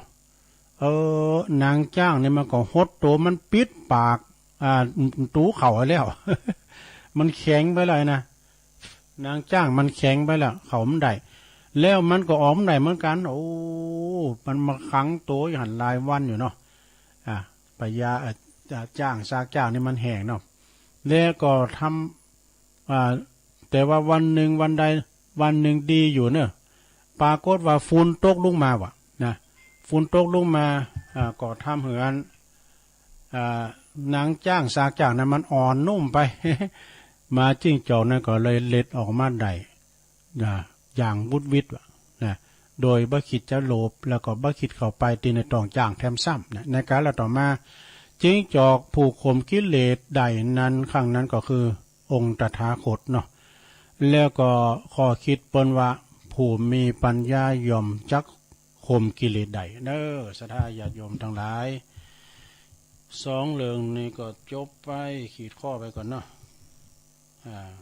แฮม3 ปีตุลุงมาเล่าแล้วการเรียนพินิทานธรรมเด้อศรัทธาญาติโยมมาเล่าสู่จู้กันฟัง ในวันนี้แล้วก็ยังจะมีแถมอย่างหนึ่งเด้อศรัทธาญาติโยมเจ้าก็เล่าไปละอันนี้เป็นคติธรรมหรือว่าเป็นกรรมเปรียบเทียบกรรมเปรียบเปยแถมอย่างหนึ่งคือว่าเป็นมนต์งานสันเล่าไว้กันได้ของอาจารย์บุญเพิ่นเปิ้นแปลงมาก็เอามาเล่าสู่จู้กันฟังเปิ้นว่าเรื่องของไม้นี่มันหลายอย่างหลายชนิดเนอะไม้ป่าไม้ต่างเฮานี่ก็ดีไม้ลำไยไม้ขามไม้ยักษ์ต่างๆนี่เฮาปลูกได้เนาะไม้โมงก้ามยักษ์ต่างๆแต่ไม้ที่มันออกตามป่างาไม้นั้นก็มีไม้แงะไม้เป่าไม้เฮงไม้ตึงนี่ แล้วก็ไม้ที่เป็นว่ามีราคางามคือไม้ซักเนี่ยไม้ซักนี่สุดยอดเนอะสถานเนอะเฮาว่าไม้ซักมันงามแล้วนะมันราคาดีแล้วเป็นไม้ที่หนึ่งแล้วขึ้นก้านไม้พยูนก้านี่ไม้จันก้าน่ะไม้จันเนี่ยรู้หายากเลยสถานนะนี่ก็คือไม้ซักในเป็นไม้ประเภทที่หนึ่งแป้งยังต่างๆแป้งหอแป้งเฮิรนหรือว่าจะแป้งเฟอร์นิเจอร์ยังได้แป้งตัวต่างมาหนังนะแล้วไม้ที่ตำหนดเป็นยับนี่คือไม้เถินเด้อโอ้ก่อนนี่เป็นใจล่อเนาะลากไม้เถินรถเคืองนี่ฮะนะปุถุเอาไปพอแล้วเป็นยับไว้ที่แขวงป่าไม้นะจะร้ายล่อก้านี่เปิ้นเอาไปลากไม้เถินล่อที่มันดังนะล่อรุ่นเก่ามันจะดังเนาะให้ดีมันได้ยินนะก็ลึกมันเสียงไกลวะนี่ถ้าว่าล่อรุ่นใหม่เนี่ยมันใจสูงเนาะล็อกเดี๋ยวก่อนนี่เพิ่งแข่งล่อดังกันนะอย่างแล้วก็ไม้ที่สร้างเฮิรนแปลงเฮิรนน่ะคือไม้แปรรูปเดี๋ยวนี้หลวงพ่อเพิ่นก็ซื้อไม้มาเอามาแปลงเฮิรนได้น้ำ2 ลำซะนะเฮิรนพายแล้วก็เฮิรนแข็งนี่ก็เพิ่นจะมีดูเพิ่นจะมีแข่งเฮิรนที่ฝายแม่น้ำปิงนี่นะซะนะเนาะปุ้นดนยีปิงบ่ ไปซื้อเอาปุ่นอย่างกับเมืองตากกับเมืองอย่างนี้เอามา2 ลำเอามากอปี้เอาได้น้ำ2 ลำ เปิ้นเอาไม้ซักมาตานของกาไปซื้อของกาเอามาแปลงไม้แปลงเฮอแล้วก็แปลงดำมาเรียบร้อยหมดนะไม้แปรรูปแล้วก็ไม้ตีผู้นั่นก็คือไม้มันโดนปลูกโอ้ว่าไปตีวัดป่าปีนะหรือว่าวัดพระเจ้าอมลิ้นปรากฏว่า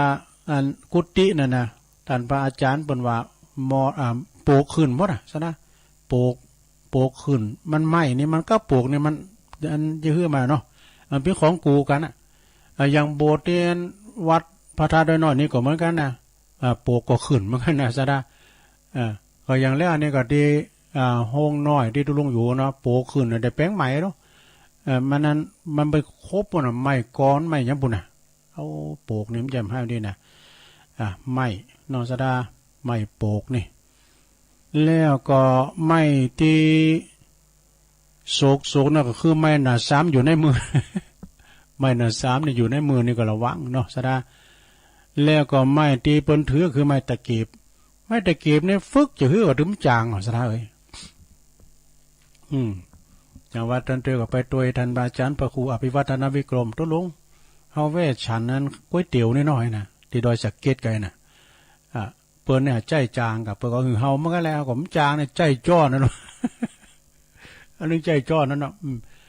กันมีจ้อนี่นักแก่นะได้ยืนน่ะ กีบแต่เข็มจะจางนี่พอน้อยเขานี่เน็ตขนาดขนาดเขาหูเขายังจะตะเกียบกว่ามีนะแปลกเหมือนกันเนอะแล้วก็โมเปิ้นว่าไม้ที่คนเจอคนไหวนะคือไม้สลีโลงนี่ไม้สลีนี่มันเป็นไม้บุญนะสดาญาโยมทั้งหลายอยู่หน้าวัดหน้าว่าเวลาเดินจีปีใหม่มาเนี่ยเปิ้นจะแปลงไม้กำสลีดูมากำเปิ้นก็ว่าเป็นมาที่ว่าเฮาทั้งหลายเนี่ยจะไปลืมเด้อวัดว่าอารามกำจูศาสนากันไปสืบศาสนากันไปเป็นไม้กำเนาะบ่หืออันหือกำจูไปจุนปุณะนะยาวาจีวังเปิ้นว่าจันโลงพระพุทธศาสนาไปแล้วทำนายหนึ่งเปิ้นก็เปรียบเทียบว่ากำสมปานแล้วก็กำปอกำแม่ไอ้ดอกเปิ้นว่านะพ่อแม่เฒ่าแก่แลหลายมันแล้วก็ช่วยกันนะไปกำเหมือนก็ไม่กำสลีนะคือมันกูดคือมันกุลนี่กันนะอันนี้ก็เป็นมาติว่าอย่างเอี้ยไม่สลีโลงว่ะแล้วไม่เตียนไม่ที่ออกกลางโขงนั่นก็คือไม่เฮาปลูกซ้ำเตอนี่สดาญาโยมไม่สลีนี่มันออกไปโถหมดเด้อก็มันเก้าน้อยนี่ก็ทกออกไว้ทกออกควางมันก็ใหญ่โว้ยเนี่ยมันไม่สลีเนี่ยก็มันใหญ่มากเนี่ยเดี๋ยวก็มีปัญหาได้แต่เจ็ดได้เยอะเนาะแต่ว่ามันนกเอาไปกินน่ะมันไปถ่ายแล้วมันก็ออกไปน่ะสเตอออกไปบุ้นถาดมันก็มีนะไม่สลีน่ะนะเพราะว่านกกาบในมันไปแล้วก็ศรัทธาญาติโยมไม้ที่เขาขูดนะโดนขูดคือไม้ที่เขาไปขอหวย ไปขอหวยว่ะ ไปขูดพอเล็กเอกอะนะคุณฮอดทำเตอมันก็งมง่ายเหมือนกันนะสดากบเนี่ยนะกบขาตูเนี่ยเอาแป้งไปพอกว่ะโดยพอกตั้งหลังพองพอกตั้งหน้าพองมันจะปิดเล็กอย่างเงี้ยวะแล้วเตอก็หันห้วยบึ่งก้าเนี่ยหันห้วยบึ่งหูจักไอ้บึ่งเหรอห้วยบึ่งเนี่ยนะมาอย่างแม่งกำปุ้งอะกะแล้วก็มันมีอันใส่ใยปกหนาเนาะปองก็เพิ่นก็ได้เขียนเลข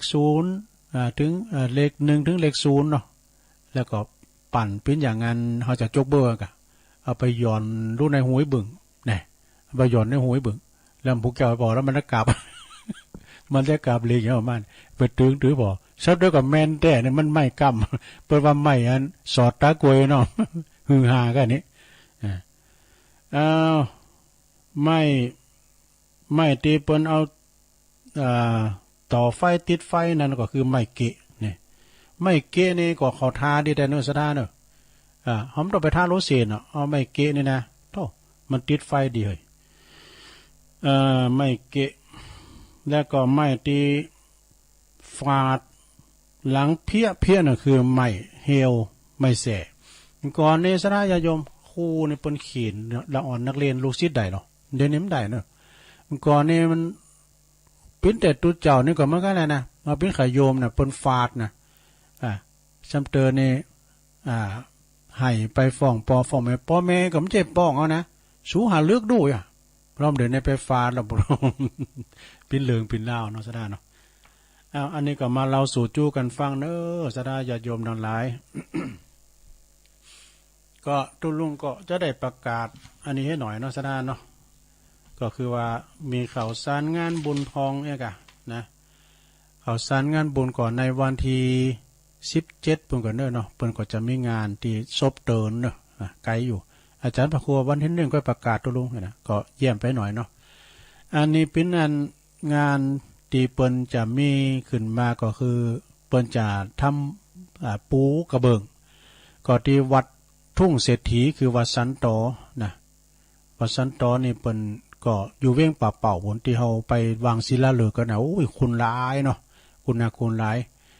เปิ้นก็จะมีการปูกระเบิงเดี๋ยวนี้ก็เปิ้นมุงละนะเปิ้นก็อย่าต้านมื้อเนี่ยนะเปิ้นก็ไผจะเป็นเจ้าพาปูกระเบิงปืนศาลาก็ตารางละ300 บาทเนอะก็ไปทำบุญกันได้แล้วก็ที่วัดสันเมืองด้วยสันเมืองนี่เปิ้นจะแปลงห้องน้ำเนาะห้องน้ำห้องสุขาเนี่ยเป็นว่า18ห้องกันนะดูก็ไผจะเป็นเจ้าพาปูกระเบิงก็ตารางเม็ดละ300หรือว่ากล่องละ300ก็ติดต่อที่สามเณรเอาลักก็ได้เนอะเปิ้นก็มาออกรายการอยู่หรือว่าจะไปติดต่อที่ท่านเจ้าอาวาสเนาะท่านพระครูนันทบุญญาเขตนี่นะก็ได้เนอะสถาเนอะก็อันนี้เป็นข่าวสารที่จะได้ทำบุญกันแล้วก็ที่วัดเหล่ามนทานี่ก็อยู่ที่เหล่าเป่านะเปิ้นก็แปลงวัดใหม่เนาะไผก็ใครคืดใครสร้างก็คือสร้างไปแล้วเดี๋ยวนี้เปิ้นก็ลังเลงแปลงกุฏิเนาะกุฏินี่แปลงโดยอิฐถือปูนเนาะมันจะว่าแต่ว่าตู้เจ้าที่ประยุมเดี๋ยวนี้เปิ้นก็ยังเต้นได้อยู่ด้วยเพราะว่าเปิ้นแปลงไม้ฝากไปก่อนนี่กันเนาะก็อยู่เย็นดีนะแล้วนั่นก็เปิ้นจะมีการต้านตีดินเจ้านี่ก็แม่สีโนนสีจมเขาโดยผู้นำบุญก็แม่จันสมมณีจักนี่เปิ้นก็พระเจ้าหายเจ้าห้อมก็ไปที่แม่จันสมเน้อนะเปิ้นพิสพานบุญแล้วก็เปิ้นได้รวบรวมแล้วเปิ้นก็จะมาหือแม่จงดีคุณแม่จงดีเชื้อกันทาทำก้ามเหมือนกันเนาะก็ไปหับตานกันได้ก็คุณก็โทรมาถามตุลุงหลายท่านนะที่ว่าตุลุงจะซื้อที่ดินวัดเหล่ามนทาตุลุงก็มีไม้เหล็กเปิ้นก็บอกไปที่ท่านมหาสมชาติว่ะ ไปที่ท่านมหาบ่เลยท่านมหานี่เปิ้นใจใสหันดีเอกเดี๋ยวก็โทรไปที่ท่านพระครูกัลยาณปราโมทย์พุ่นเด้อท่านอาจารย์สมหวังไกนะเนาะเปิ้นอยู่ไกลซะนะญาติโยมดำเปิ้นก็ไข่ตานไข่ทำบุญเนี่ยกะนะทางเมืองฝางก็ติดต่อที่แม่จันสมมณีจักหรือว่าคุณแม่จงดีนี่เปิ้นก็จะได้รวบรวมแล้วก็ส่งมาเนาะกึดกันไปเด้อเนาะซะนะญาติโยมกึดวัดสังวานี่ก็เป็นการที่ดีเอาจะได้มีวัดเพิ่มเติมกันขึ้นมาแถมติ๊กๆก็ เป็นวัดเป็นว่าดีหรือว่าเฮาไปสร้างอย่างอื่นเป็นวัดเป็นว่าไปแล้วก็เฮาก็เป็นจุดศูนย์รวมจิตใจเฮาแล้วก็รักษาไว้ดีๆเนาะสะดาเฮาแปลงวัดแปลงว่านี่นะแปลงได้หมดนะศรัทธาแก่กล้าเป็นเงินเป็นทองเฮาแปลงวิหารหลังนึงก็เป็นรู้กี่ล้านเนาะแปลงกุฏิโบสถ์วิหารต่างๆคุดน้ำบ่อก่อศาลาแต่ที่มันหายากก็คือบุคลากรเนี่ยเนาะบุคลากรก็คือตุเจ้าที่อยู่กับวัดกับว่าเนี่ยนะก็เค็มเหมือนกันเนอะศรัทธาเนอะหายากเหมือนกันนะเนาะแต่ละวัดก็มี2 ตุน3 ตุนบางวัดก็มีตุนเดียวก็มีนะตุนเดียวปกลกก็มีศรัทธาญาติโยมทั้งหลายอย่างที่วัดพระธาตุน้อยเมื่อก่อนนี่มีเป็น10เป็น20บ่มเดี๋ยวนี้มีก็10ปลายเนาะตุเจ้าก็มี4 ตุนมีพันเนรแฮมเอกก็สัก10ปลายน่ะศรัทธาก็อยู่กันไปแล้วก็มันจะหนักมานี่ก็เฮาพอก็เค็มไปเหมือนกันนะแต่ละวัดแต่ละบ้านน่ะลุมมาแล้วเนอะศรัทธาเนอะตั้งพระธาตุน้อยน้อยนี่ก็ลุมมาแล้วจะตกอยู่จ้า ในวันนี้เป็นวันจันทร์แถมเมื่อคืนบึดก็ฟังครูบาดอยเนาะวันจันทร์เนี่ยเนาะแต่ละคำแต่ละคืนก็ฟังครูบาอาจารย์นะแต่บางพองนี่ก็วันพัดสุกเสาร์ตีตุลุงออกนะมันได้ยินมันปวดอาหารตาตูไปมาฟัง แต่มันเปิ้นมาฟังตอนกลางวันนี่บ่นะตอนที่อย่างเนี้ยก็บ่าย3เนี่ยก็จะเตเปิ้นแต่ก็ไม่ก็บางส่วนเนาะสำหรับประกอบไปการทำงานมันก็จะเหมือนการเสมอไปล่ะแต่บางตันบางคุณเปิ้นอย่างคุณเฒ่าคนแก่เปิ้นนอนรับเนาะตื่นมาจับก็ฟังไปก็รับไปแต่ว่าตีเปิ้น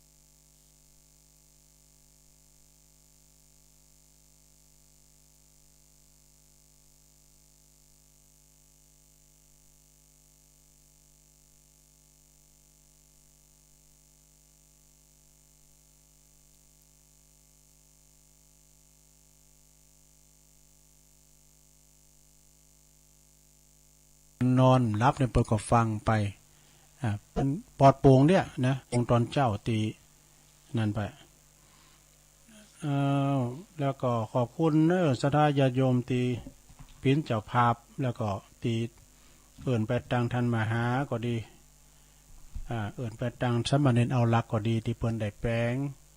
ห้องน้ำห้องสุขาแปลงศาลาแล้วก็ซื้อตีดินไว้กับวัดกับว่านี่มันถึงดีแต่วัดแต่ละวัดนี่เปิ้นถึงกำหนดกฎเกณฑ์อย่างนั้นวัดป่าปีน่ะมี2 งานปลายอาจารย์เปิ้นบอกนะแล้วเปิ้นก็แปลงวัดแปลงว่างามเนอะโอกาสพัฒนาเปิ้นได้สร้างโบสถ์การสร้างโบสถ์ต้องรื้อศาลาน่ะ รื้อศาลาน่ะเนาะแล้วก็แปลงโบสถ์ตัดหันมันกว้างนะเพราะว่าเมื่อก่อนนี่ก็วัดก็กว้างก็มันห่างไปเมินเนาะแล้วเปิ้นก็มาทำกินกันเองนะโอ้ศรัทธาญาติโยมทั้งหลายเอ้ยวันนี้ปึกไปหน่อยเนอะศรัทธาเนอะบ่ไข่ลงสักเท่าไรสีแตนเลย บ่ปลอดโปร่งจะได้หมูนะจะขอศรัทธาได้ช่วยกันเนอะตอนนี้ตุลุงก็จะเปิดสายแล้วนะศรัทธาเนาะรอบ2นี่นะรอบ2นี่ก็จะเปิดสายให้ศรัทธาได้ได้จ้ากันเป็นบรรยากาศเนาะเป็นกันเป็นกันจ้ากันไปเนาะตัวเจ้าก็มีแม่อามรทาดอยคางแม่อุ้ยอินแม่สาบเสมิงแม่สมพัฒน์แม่ย่อยสันทรายคุณแม่มาลีวันพี่ข้องานจากบ้านค่ายนอกเนาะแล้วก็ปอบุญมีเมืองกลางน้องเบี้ยวในเชียงใหม่พุ่นนะปลงวินเนาะปลงวินสันขีเล็กแม่พันป่าบงเวงฝางโดยแม่จันสมมานีจักแล้วก็แม่จันศรีสุขาเจ้าก็ได้10 สายเนาะตอนนี้ก็โทรกันมาเนาะเจริญปอนไว้ชาครับน้องเบลวะครับผมอันสวยฟ้าบอกละครับดีกันแต่นี่พูดถึงว่าเขาเป็นเศรษฐีหรือว่าเป็นอะไรอย่างมันก็ตายกันทุกคนเนาะทุกลุงเนาะเดี๋ยวเนาะแต่เพราะฉะนั้นเขาก็ต้องสะสมบุญเขาไว้เนาะทุกลุงเนาะแม่น่ะถูกครับแล้วก็วันนี้ฟังคำครับทุกลุงครบถ้วนบริบูรณ์นะครับดีแล้วแม้ว่าฟ้าห้องบ่ห้องก็ใจผมนี่ก็ฟังทุกลุงได้เสมอทุกรายการเลยนะครับผมแ ถึงแม้นฟ้าจะห้องอย่างก็ตามแต่ใจก็ห้องอยู่ ใจขออันมีอันรายการตุ้ลุงอยู่ในใจอยู่นะครับผมขอบคุณน้องเบลเนอร์บุญรักษาเป็นกำลังใจคือตุ้ลุงรักษาสุขภาพนักๆนะครับโอ้สาธุสาธุ เวลาครับผม0899556506เอิ่นไปตังพี่น้องตังปุนเทรนเนอร์ตังขงเป้ากาเนี่ยตังบั่นโลงแตนดอกไม้แตนคำนะซบเตะปุนตะปุนด้วยเนาะตอนนั้นก็ฟังกันแล้วโอ้ฝ่าห้องละเนอสถานเนอเดี๋ยวนี้นะ มันจบรายการเนี่ยก็แฮะมืดมาดิเฮ้ยดีกับตุลุงไปกู่ผามเจ้าละนะซักผามเจ้าเจริญปอนประกาศแก่เจ้าพ่อลุงแม่ทองอะแม่ทองอะแม่ทองสับปะแดงแม่สูแม่ทองสันป่าแดงแม่สูนน่ะเนาะเดี๋ยวถ้าฝนจะตกก็จับตุลุงนั่นก็แม่สูนฟางเนาะมันมืดไปตะปุ่นตะเวงน้องหล่องบ่กันซ้ายนี่มาถึงเฮาแน่นอนอ่ะกันมันมืดตอนดอยอินทนนท์นี่มามันไปแต่ไม่ว่างบ่ตามมาสังเกตนี่นะทางนี้บ่มีแดดร้อนขนาดนี้เนี่ยแตนเด้อโดแตนเด้อโดนั่นมันตกหมันแล้วเนาะขอบคุณแม่ทองหลายๆเด้อสันป่าแดงแม่สูนฟางเนาะพี่น้องเมืองฟังก็ฟังกันหลายนะแม่แจ่มเนาะเจริญปอนวัดกันครับโอ้หลวงพ่อกฤษเนาะโอ้หลวงพ่อกฤษไม่เป็นไงไม่รู้อาจารย์ฝนฟ้าหรือเปล่าไม่รู้ฮะไม่ค่อยชัดเจน104เนี่ยไม่เห็นอะไรไม่รู้น่ะมันเจอก็อินเทอร์เน็ตอ่ะเนาะปางโม่มันก็ผมเล่นไม่เป็นเน็ตฮะเล่นไม่เป็นนะเน็ตผมไม่เคยเล่นกับเขาโทรธรรมดาถ้ามันได้ถ้ายินไม่เป็นได้ยินยังไม่ชัดเจนจะจับใจความได้อยู่เนาะได้แต่มันไม่เหมือนกับโดยตรงกับผมแบบนี้กายเนี่ยปุถุเจียงดาวกันเนาะข้ามเป็น2อำเภอแม่แตงแม่ริมแม่แตงแล้วก็เจียงดาวมันข้ามไปหลายอำเภอเหมือนกันอ่ะถ้าฟังได้มาอยู่กับปินดี้กะนะอันถ้าเก่า6ในปุถุทะลุมาเนอแพ้เวียงแหงบ่เนอตอนเก่า6อันนี้นะดอยสุเทพมันเปิ้นอยู่บนดอยเนาะเอาเข้ามาแถม0899556506โทรก็เข้ามาเนอเป็นกำลังจิตกำลังใจประคับประคองโดยการไปเด้อคือมันหมดเวลาเนาะซะดาเนาะวันนี้ก็ปอคือคืนสักเท่าใดนะมันเต้นตัวลุงวันนี้นะแล้วก็เปลี่ยนบรรยากาศปองพระอาจารย์เน้นหลักฟังอยู่หลวงพ่อมานิดเขาไม่ได้ยินก็หาตะปวดเนาะเปิ้นฟังเจ้าได้ยินนะแต่กลางวันผมแน่ใจว่าจะได้ฟังหรือไม่หรือว่าจะได้ยินก็ปางโม่เพิ่นยังได้ยินนะเนาะปางโม่หลวงพ่อกฤษนี่เปิ้นก็อยู่ปางโม่จากจังหวัดเชียงดาวอำเภอเชียงดาวก็จะออกก่อนรายการซะหน่อยเจริญปอนโอ้ยฝาด้วยลูกอยู่ตรงไหนโบราณมาอยู่ไปอ้อนเลยฮะโอ้ปนันปั้นครับผมปนันปั้นเนาะปนันปั้นเจ้าเลยโอ้ปนันปั้นไม่อ่อนหายไปมือเลยห้องเราไปเลยโอ้ปนันปั้นฟังชัดเจนดีเนาะ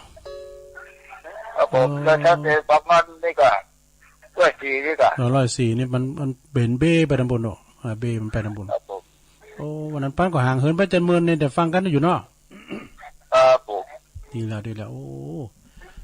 วันสาเด้อขอบคุณปนานเด้อสาธุปนานนี่เปิ้นเป็นปจานเก่าโลแล้วก็เปิ้นลาออกร้านเปิ้นเป็นเต้นเจริญปอน0899556506ลุดไปเด้ออันเจ้านั่นนะสายมันลุดไปเข้ามาใหม่ก็ได้เด้อไผอยู่ตั้งใดตั้งพี่น้องบ้านเฮาฟังอยู่แม่ครูจันฟองจันเขียวหน่อเมืองเขาแม่หน่อเขาเนี่ยตีนด้อยเนี่ย อยู่ไกลๆเนี่ยฟังก็อยู่กตอนนี้มันสายห่างก็รู้เข้ามาเด้อสายมันห่างเนาะพี่น้องตั้งบ้านหุงเจริญตั้งบ้านหุงก้านี่ตั้งสีติเจริญปอนนมัสการค่ะตุลูคุณแม่กันดากะพอดีโทรได้ยินน้องเบี้ยวโทรก็เลยโทรบ้างไม่เป็นไรได้ยินน้องเบี้ยวโทรก็เลยโทรมาบ้างเดี๋ยวนี้อยู่ไหนอยู่หางดงค่ะเดี๋ยวจะกลับแล้วค่ะไม่กี่วันก็จะกลับแล้วโอ้ คุณแม่กันดา ที่อยู่ที่กรุงเทพช่วงตีสามจะฟังตุลุงไม่ค่อยได้ เพราะว่าสัญญาณมันมาประมาณตีสี่กว่าอ๋อสัญญาณมันจะขึ้นประมาณตีสี่ครึ่งเงี้ยก็เลยไม่ค่อยได้ฟังนะแต่เดี๋ยวอีกแค่ไม่กี่วันก็จะกลับแล้วค่ะอ๋อเจริญพรเนอะคุณรักษาเนอะสาธุน้องเบลประมาณ2 รอบก่อนเนอะรอบเจ้ากับรอบเดี๋ยวรอบ2เจริญพรไม่จ่าเจ้าทุโลกไม่การเจ้าแม่จันเนาะแม่จันป่างิ้วช่วงแรกมาละตอนเปิดทำมาละโอ้ดีกันพวกคุณลุงก็จะสอนทำบรรยายจ้ะพวกนะจะสอนทำบรรยายหรือว่าจะสอนนิทานจะได้ไปไหนอะเนาะจะได้ไปไหนได้ไปไหนได้ไปไหนอยู่บ้านเจ้าเนี่ยอยู่กับบ้านกับเจ้าเนาะเจ้าได้ไปฮักเจ้าที่ไหนอ่ะขอบคุณปิยะขอบคุณแม่จันหลายๆเนอะสาธุสาธุ0899555656เจริญปอนพระสาเจ้าตะลุงรอบ2แล้วเจ้าแม่สมภาษณ์เจ้าที่มันสุดโต๊ะฟ้าห้องเดียวแต่มันบัดโต๊ะห้องแล้วกันตอนนี้ก็ล้างห้องเนอะตอนนี้ก็ล้างห้องเจ้าฟังนิทานสม่วนดีเจ้าจะออกจากท้องช้างมาได้แล้วหน่อมาเนาะได้ค่ะมันจะออกต้องจามได้เพราะว่าดีกับฝุ่นตกมาเนาะกับฝุ่นตกมาก็อย่างกว่าน่ะหนังมันอ่อนนุ่มมาหรอกหนังมันอ่อนนุ่มเจ้าชัดเจนดีพี่เนาะขอบคุณหลายๆเนอะชัดเจนดีเจ้าสาธุสาธุแม่ย่อยสันทรายก็ปุ้นด่านว่าแม่ย่อยก็แม่แสงชุติวงศ์ครับบ่เนาะแม่ยังก็แม่ทายก็แม่ย่อยสันทรายเปิ้นเป็นนั่นไข่ติดเต้นน่ะก็เป็นกำลังใจอ่ะเนอะแม่ทาเนอะแม่ทาปั่นแม่ย่อยสันทรายก็ได้เนาะแฟนรายการดังตุลุงนี่ก็มีหลายน่ะที่เปิ้นเสียงป้อยจะดีเฮาว่าเปิ้นเป็นหยังยังไปหันไปนี่โอ้ยแม่ไปมันได้อ่ะนะเลยก็ทิศต่างทิศเตงโกกานาโมให้กันเนาะสดาเนาะเฮาจะไปกินไปตานที่ไหนน่ะไปอย่าเมอแข้งขาเฮาดีเนาะบาดแข้งแห้งต่างใครไปก็ไปเปิดหูเปิดตาจะไปติดบ้านนะติดบ้านคือไปไหนคือเหมือนกับกบในกะลาเปิดพอนะเจริญปอนภาษาเจ้าแม่อยู่ไหนแม่บนนำเรื่องล้านตองนี่เจ้าบนนำเนาะฟังอยู่เนออยู่บ้านล้านตองตลอดอ่ะบ้านล้านตองเนาะเจ้าล้านตองนี่อยู่สังกำแพงเนาะแม่สังกำแพงเจ้านะครับโอ้ล้านตองก็ฟังกันหลายเนอะกำลังใจเตอร์เจ้าขอบคุณแม่บนนำเด้อเจ้าสาธุสาธุตังปูนโรสันน้ำเมงครับบ่นะหรือว่าทางงานแม่หยังป่าตึงหลวงปู่ล่าแม่จันหอมนี่เนาะแล้วโพสไปทางปุ่นทางแม่วางโอ้อุ้ยอินก็มาแล้วนะอุ้ยอินเนาะโอ้อุ้ยอินก็อ่อนน้ำแก้วมาแล้วย้ำหลายอย่างอยู่เอาข้าวสาลีข้าวโพดพองไงกะนะกุยพองกุยดิบนะก่อนรายจีจะอ่านวันพัดบนอุ้ยอินวันพัดโอ้วันนั้นเปิ่นมาถาตุลุงจัดมืนตุลุงก็ไปงานเขาดำตั้งเหล่ายาวปีกมาเปิ่นถ่ายนี่จัดมืนแล้วก็ปันป้อนเปิ่นก็เปิ่นมีซองมาก็ค่อยอ่านปุ่นตุลุงถามว่าได้ซองแล้วถึงกำได้อ่านดึมแก้ซองเนาะอ่านนี่แล้วก่อนอันงดก่อนก็แก้แล้วรวบรวมไปหืออินเทอร์เน็ตวันนี้วันนี้ไปซองงานเนาะทรงเจ้าก็ไปหมอนัดไปหงยาด้อยรอนี่กะโอ้กว่าจะแล้วนี่ปุ่นบ่ายโมงปลายดูแล้วก็ไปสันปัดต้องไปจ่ายการเน็ตกะแล้วปีกมาก่อนนั้นเราต้องแทบโอ้เข้ามาใหม่เด้อตุลุมใจอย่างมันเข้ามาใหม่0899556506รุดแปมละถ้าทำนี้แหละตุลุมของรายการเนี่ยเดี๋ยวมาครับเจริญปอน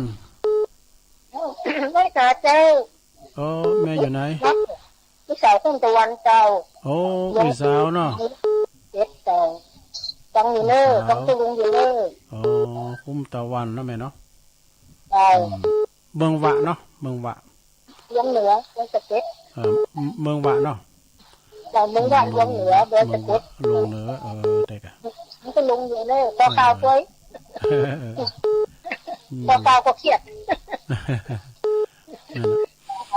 แต่กำลังใจ บุ ขึ้ ก น มา เนอะ อยู่เจ้าสาธุนะแม่เนอ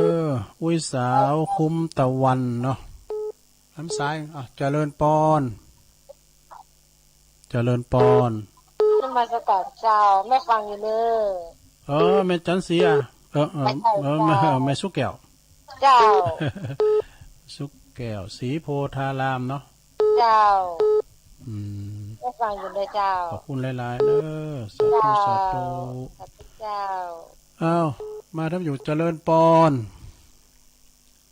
เจริญปอน ไหว้สาเจ้าตุลุง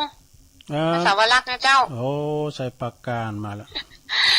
เจ้า ใส่ปากการ ฟ้าห้องอย่างเดียวกันนะเจ้าตุลุงฝนจะตกเจ้า ตอนนี้ก็ห้องอยู่แต่มันตกแล้วนะ เจ้าฟังตุลุงอยู่เจ้า โอ้ขอบคุณหลายๆเด้อพี่น้อง เจ้า ใส่ปากการ ติดแล้วลุดไปหา เจ้าไอ้สาเจ้าตุลุง โตใส่ปากการอ้าว0899556506ตอนนี้ก็ห้องเหมือนกันนะแต่มันห้องไกลๆอยู่มันถ้าว่ามันมาสายตั้งเวงน้องหลองในถึงอยู่มันขาประจำเนอะกันถ้ามัน8ตั้งจอมตรองบ่ได้ไม่วางบ่ได้พิธีตัง เอาทำสายเนี่ยเจริญปอนอันพี่นัดปึ้งตอนใดเอาฝาครับ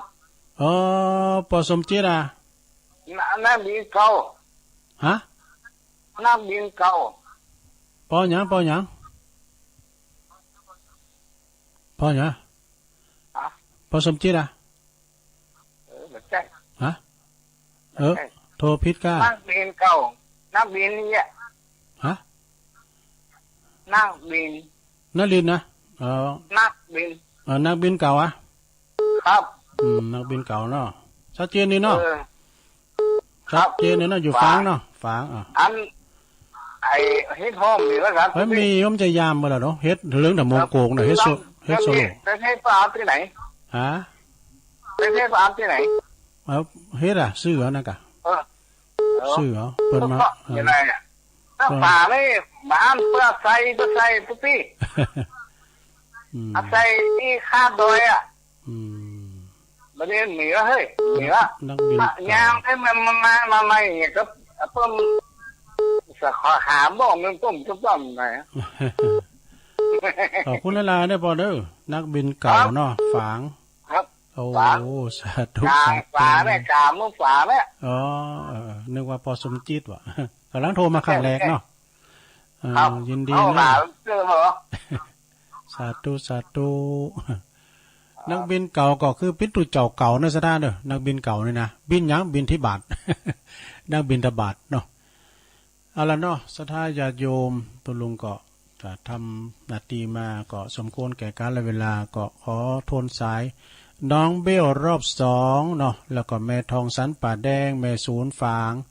หลวงพ่อกฤษปางโม่เชียงดาวปนานปั้นเนอะแม่ออนวันนั้นเนี่ยพอจานเขานะแม่กันดาศรีเนตรฟังจากปูนกรุงเทพปุ่นนะแม่จันป่าเงี้ยวแม่สมผัดแม่ย่อยสันทรายแม่บวนนำอันนี้อยู่บ้านล้านตองเนอะล้านตองสันกำแพงนะมาแล้วเนี่ยเปิดไปกินไปตานจัดลายเนอะ